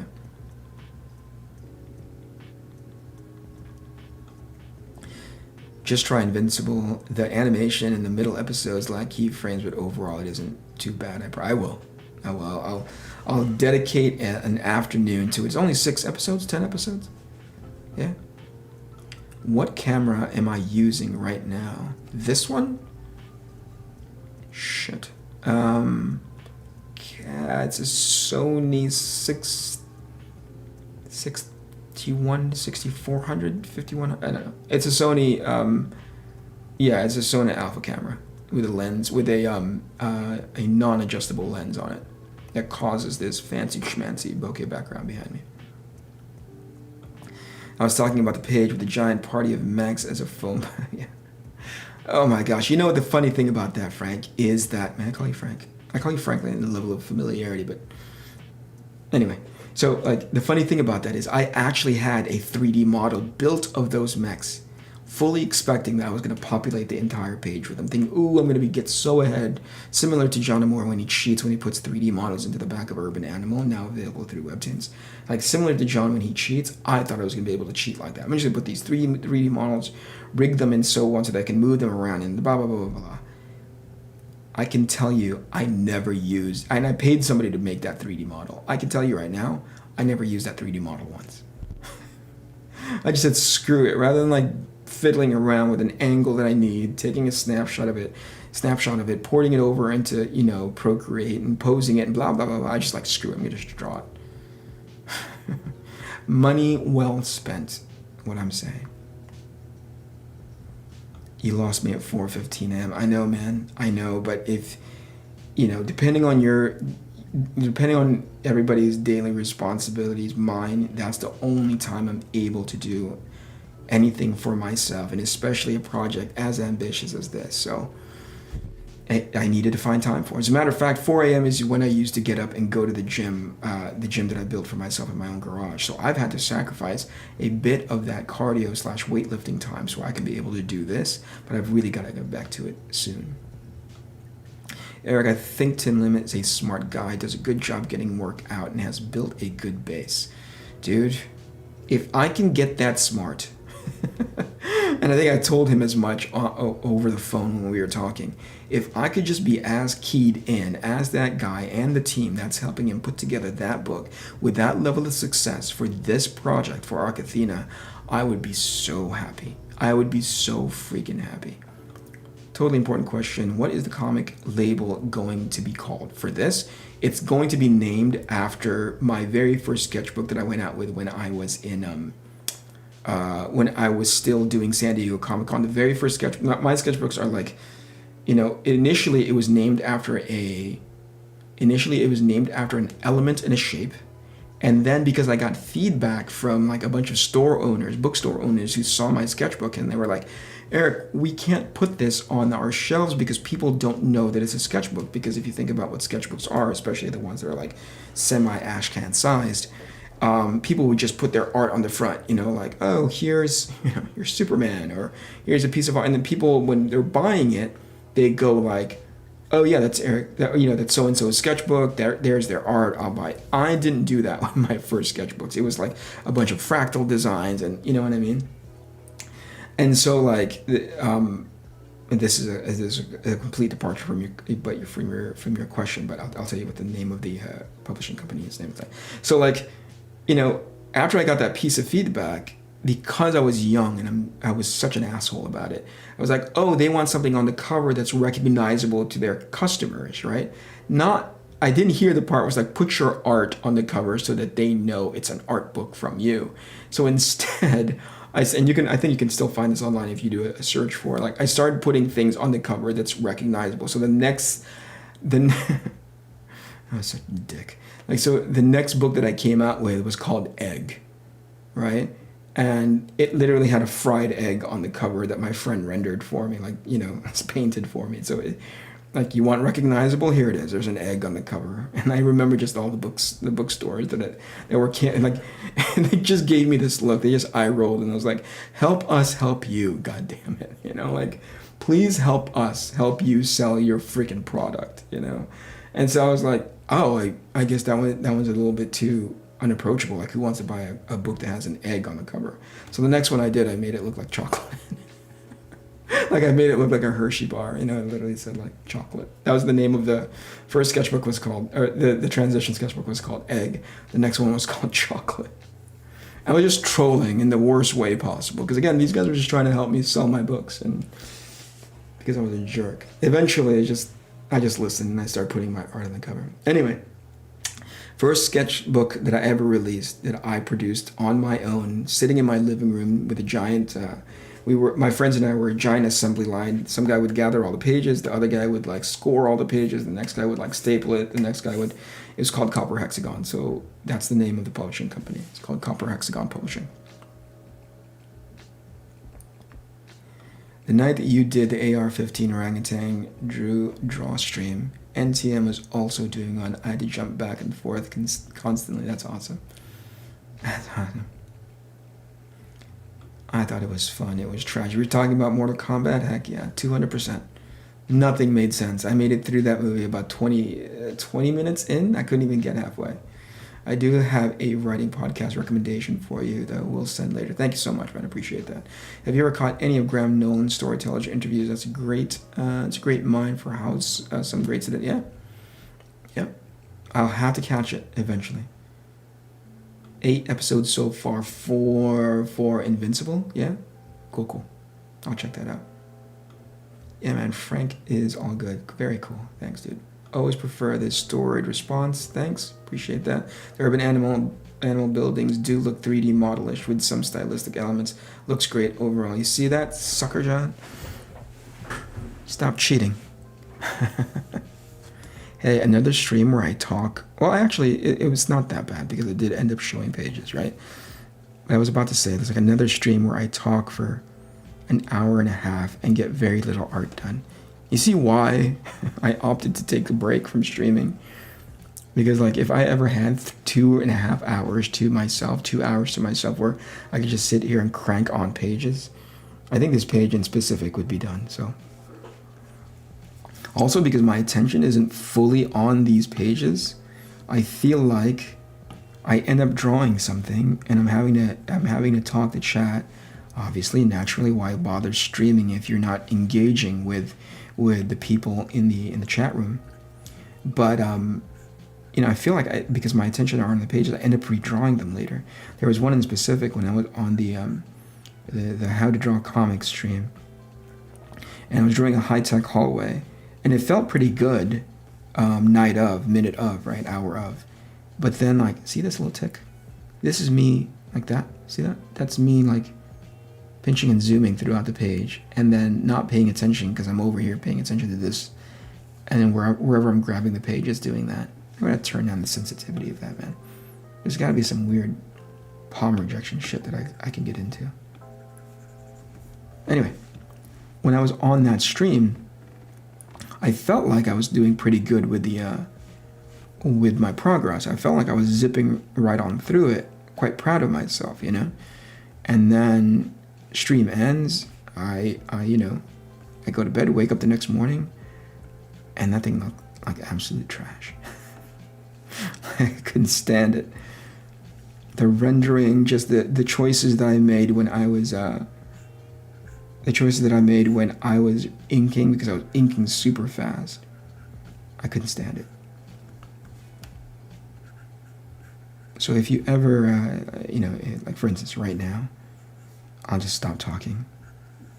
It's because I'm trying to pay attention to, trying to be purposeful with these lines, right? Not just putting them down because that's where the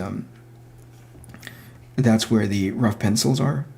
Really understanding, like, oh, what did I mean by that? Because if you think about when you're penciling, at least for me, when I'm penciling, I am just giving myself a loose guideline of where elements are going to be, knowing full well later I need to be so much more deliberate about what the final render will look like, right? Right now they're just basic shapes. I obviously know what they are. And so when I go back, I should definitely be more mindful about, okay, what am I trying, in the case of this, in the case of this tube or this, whatever, this vine, what have you, that's coming from the ceiling. Like, I need to be mindful of this volume. You know what I mean? Like, I need to know that it's a tube that's going like this in perspective. So now it starts to tighten up. It's always going to be an upshot, like these ringlets, or it's always going to be an upshot because of the angle, the perspective angle that's hitting these tubes like this, right? So it's always going to have an upshot. It's like if I wasn't paying attention just now, I would have just drawn it going up the length of the tube, like, horizontal lines, right? But in order to sell the volume of this thing, I need to be mindful and, again, deliberate about how the final render is going to look, because, I didn't have it in pencil. I just had sort of the guideline for it, right? Anyway, I think that's why I ended up hating that page from that time that I spent stream with the How to Draw Comics guys.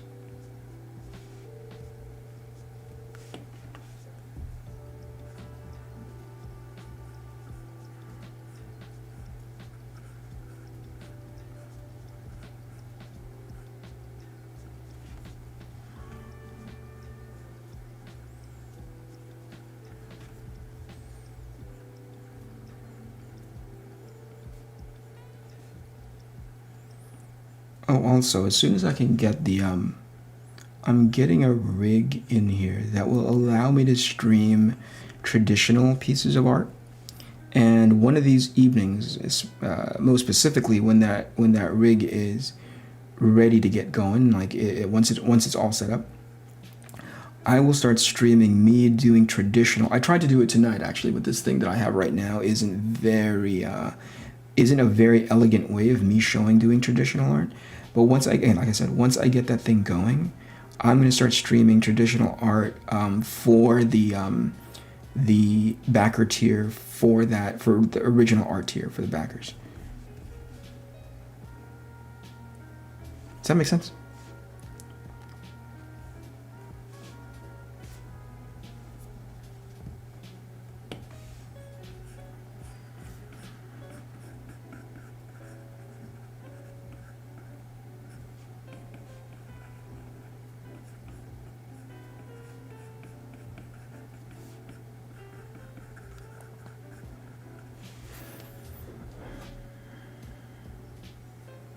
They're not 3D, Chauncey Blake, but thank you.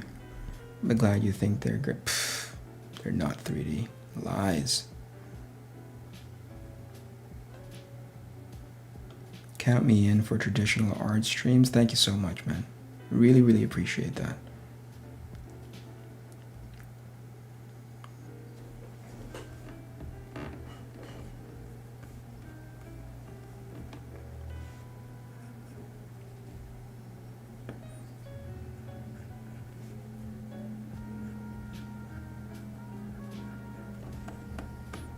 I might encourage you as I look up through chat, but also while I'm drawing, to ask me as many questions as you guys need. I'm happy to answer them, whether it be process stuff, whether it be about ARC ATHENA, whether it be about whatever it is that's as far as my career is concerned, that's of interest to you. I'll answer it the best that I can. So please ask away. I'm happy to impart as much of that information to you, so that hopefully in your art journey, it's somehow helpful.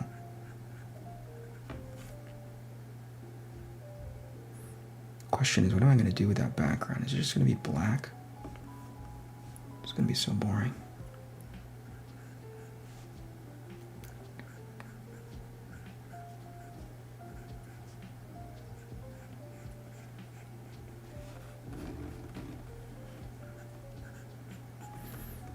God, man, don't make me invent a rendering technique for these black areas here.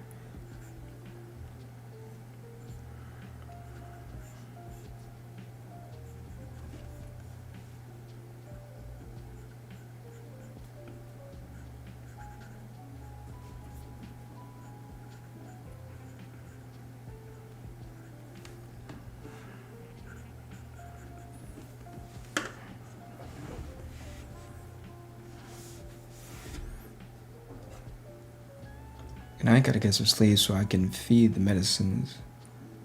Feed the machines. I'm like, medicines? What are you feeding medicines for? Feed the machine in the morning. Thanks for hanging out, man. Really appreciate it. Have a good one.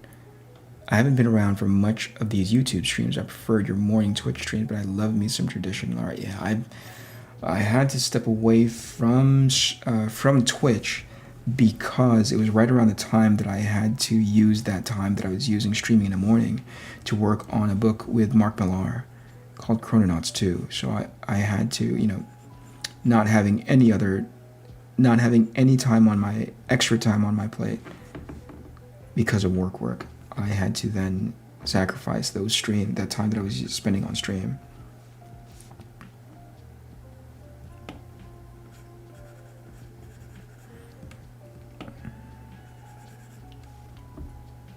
John, are you working? Didn't you say that you were going to join me? I only have like 15 minutes left though.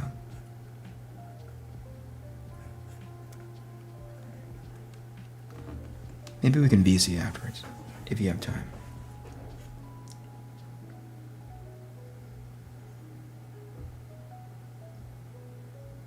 I don't know if you're working late tonight.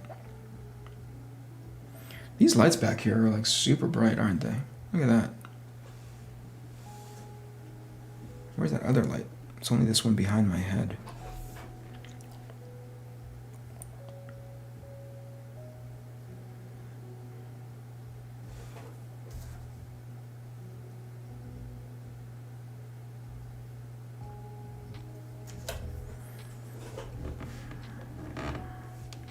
Okay, what do we do about this background? What am I doing to render that? Or it's just not in black? And it looks semi-interesting. Probably this, right? Yeah, I think it's that.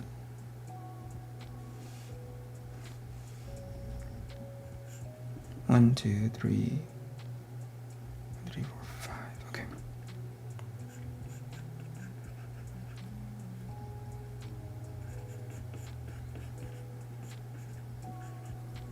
Who is my favorite? Wait, 1, 2, 3, 4, 5, 6.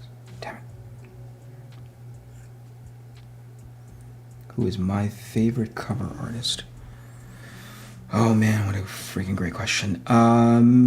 In the time that I've been collecting comics, the covers that really got to me, shoot. It's been a while since I took a look at cover art and it was like, yeah, that person takes the cake. You're slowing me down.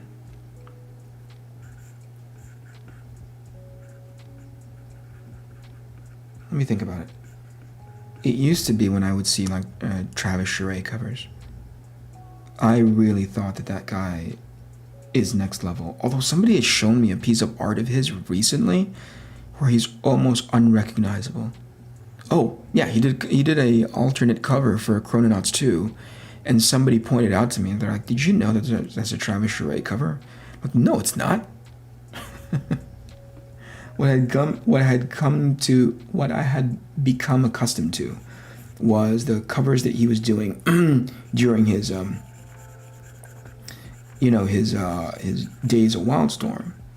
So when he was doing this new style, I was like, there is no way that that's him. And it looks so different. Not bad, just different. It was the sort of like I had a picture in my brain of what my expectations were, and it wasn't. Yeah, my brain was short circuiting because I wasn't seeing those Travis Charest isms that I'd grown accustomed to. From like Star Wars covers to again like the Wildstorm covers and what have you. And I was like, that doesn't look like him at all. But lo and behold. What's your thoughts on how early a creator should talk about a comic book project before campaign launch? I don't know. It's like I've heard contrasting things. Like give people plenty of time, heads up knowledge on, when you're gonna launch, right? Give yourself a ton of runway, blah blah blah. But I also heard the opposite, which is like you don't want to be talking about it so much before launch that it's fatigue and nobody cares about it. They're not excited about it anymore, right? And I understand that. I understand that in principle. I understand that in concept.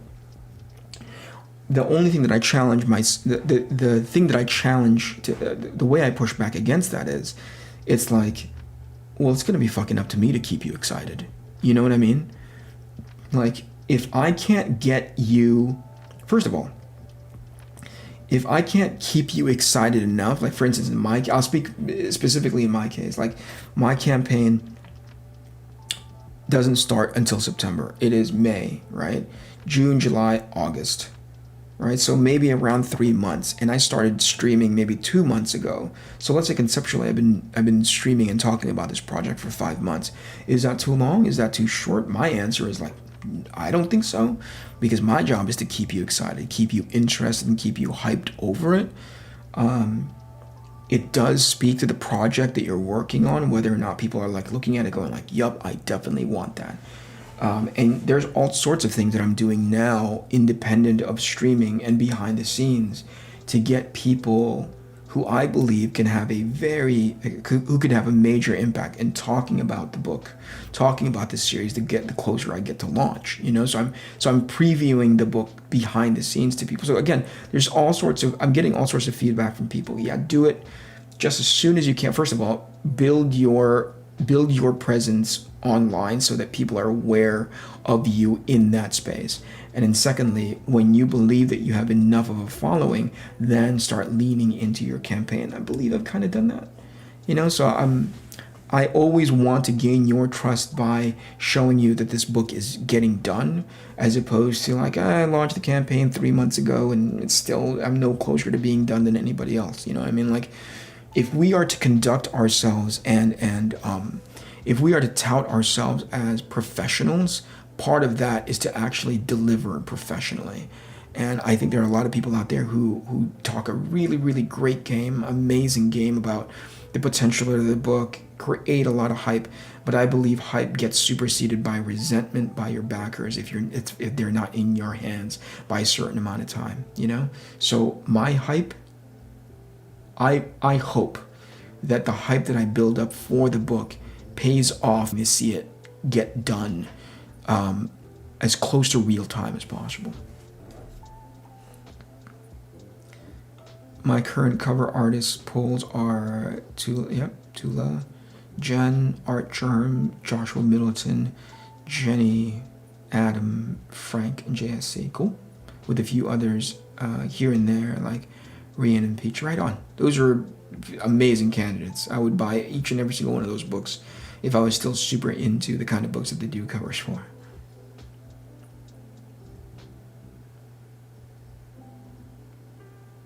I got 10 minutes.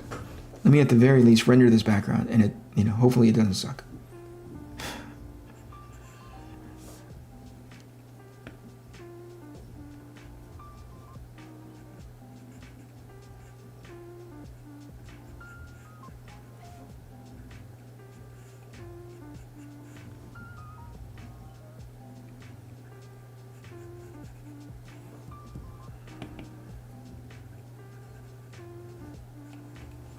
I think that's the reason why talking with Tim was so very impactful to me, and there's still a side of me that is, and you can confirm this through John Moore, but there's still a side of me that's very assholish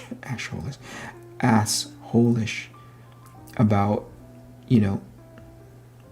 my conduct, right? Like anytime I hear a guy talking a big game about crowdfunding and getting their book out there, my next question is like, are you done? Not like conceptually done, not like, kind of done, not like done. To me is delivered.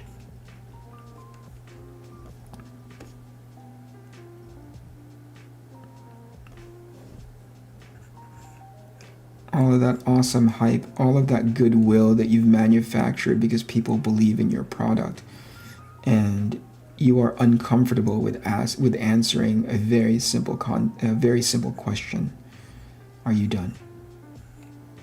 And if the answer is like no, 1, 2, 3, 4.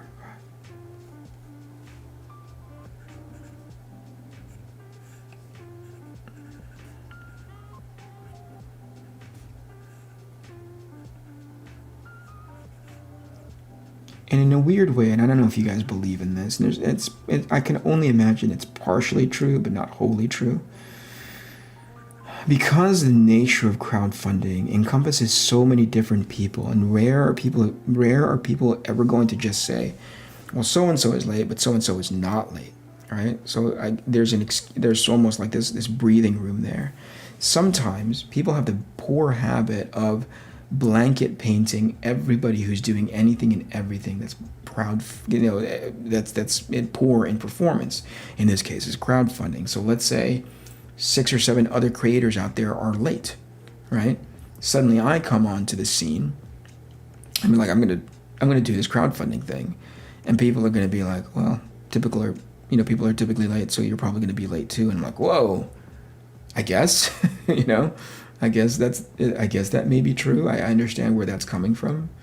I was talking to my buddy Michael DiNicola the other day, and I was talking to him about my plans to shorten delivery time from end of campaign and into your hands and so on, and giving you that premium experience of holding a hardcover in your hands if it's financially feasible for me, and yada yada yada. And Mike was like, anecdotally was saying there are times when he supported a campaign, was super hyped on opening day, put his money down to support it right away, and then it goes down some weird, some weird memory hole where he when it arrives in his mailbox, however long it took to get however long it took to get to him, he'd forgotten. I was like, oh yeah, that's right, I actually backed this thing. But he's less sort of, there's less fervor behind it. There's less excitement about it because it's like way after the thought, to sort of try to recapture that hype behind a book after it's been, out of mind for 8 months. I would think that's so hard to maintain,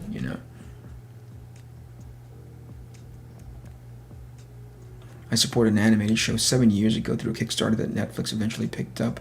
I just got my DVD of the cartoon now. Yeah, I mean, God bless you, right? Like, good. I'm really happy that you eventually did get the product that you initially supported, but like 7 years ago? What are you doing? Went to my mom's house. I think she thought it was poor. Yeah.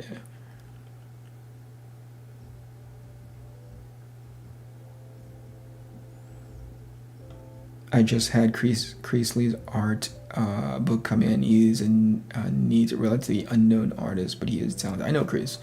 As a matter of fact, when I first met him, I was so impressed by his work ethic. All I wanted to do was support that kid. Like he is so zoned in on the task at hand. Like there's plenty of people who talk.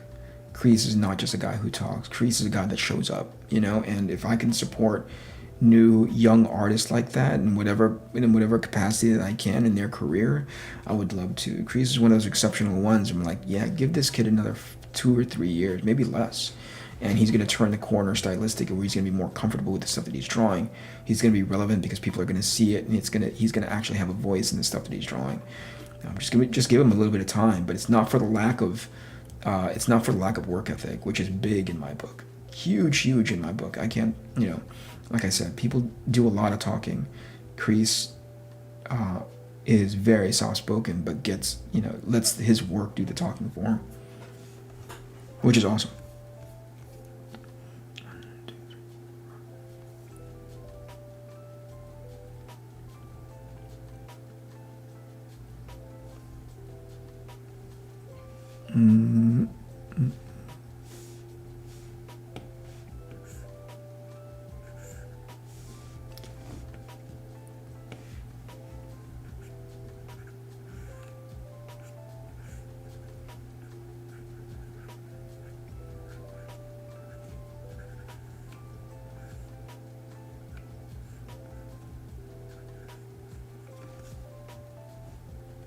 Okay, great. Let's see if I can render this in, 4 minutes? Jeez Louise.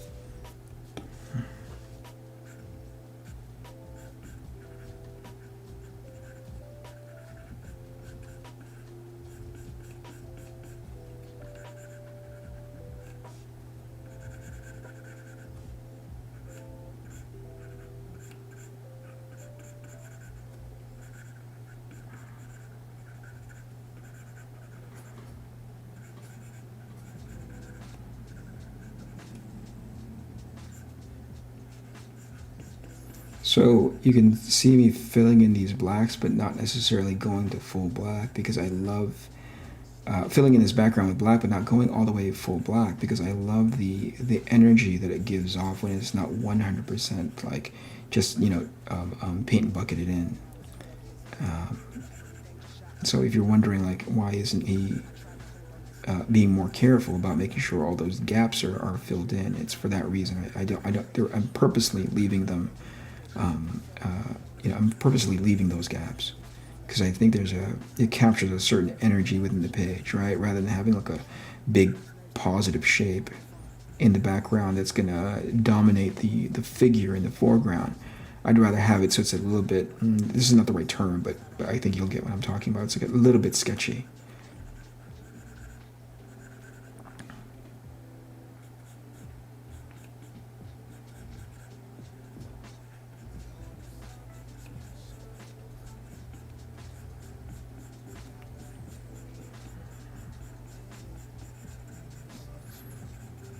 This sort of dry brush feathering that I'm doing.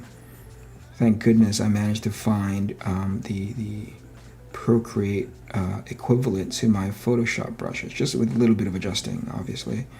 I'm doing the same kind of techniques here that I was doing for Chrononauts 2, which is the first time I'd ever had a digital pipeline for producing my artwork in comics.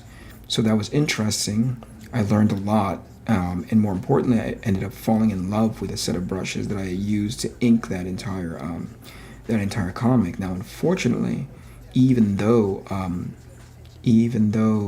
Procreate, you can port over ABRs and use them as your brushes, some of the dynamics of those brushes weren't as precise, weren't as the port wasn't perfect, right?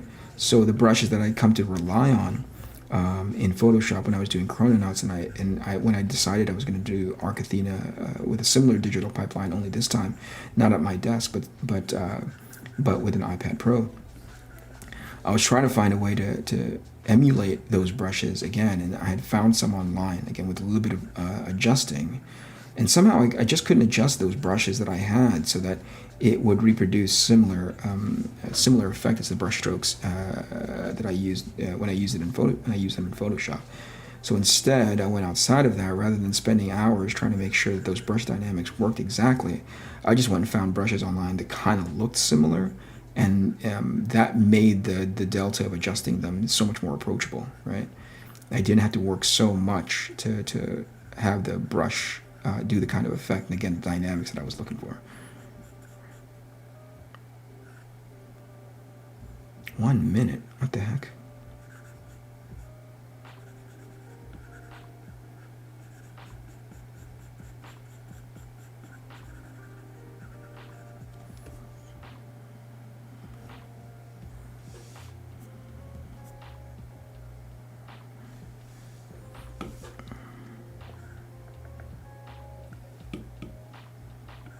I gotta deal with this. I gotta find a way to deal with this palm rejection. It's becoming more and more annoying every day.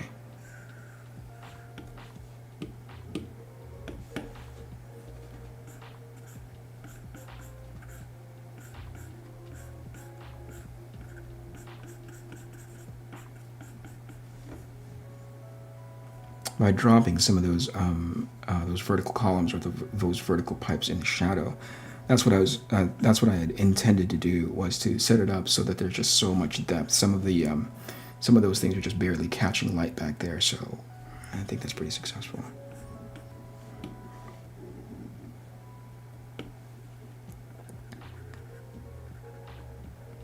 Okay, I think I should cut it short there. I need to go get a glass of water and use the bathroom. So thank you so much, everybody. I really, really appreciate your time. I really, really appreciate your company. Thank you for joining me as I've come back into streaming after taking a 1-month hiatus.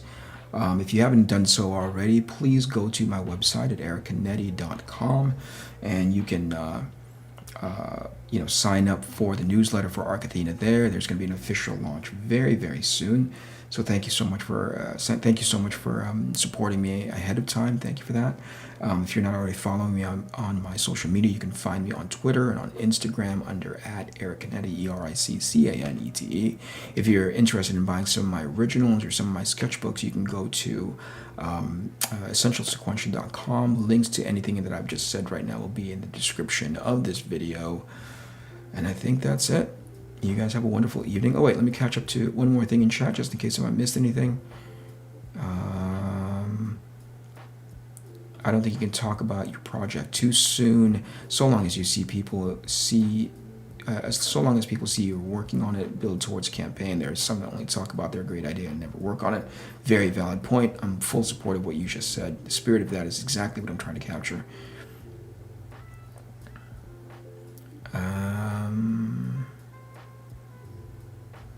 How come you don't have a wrench?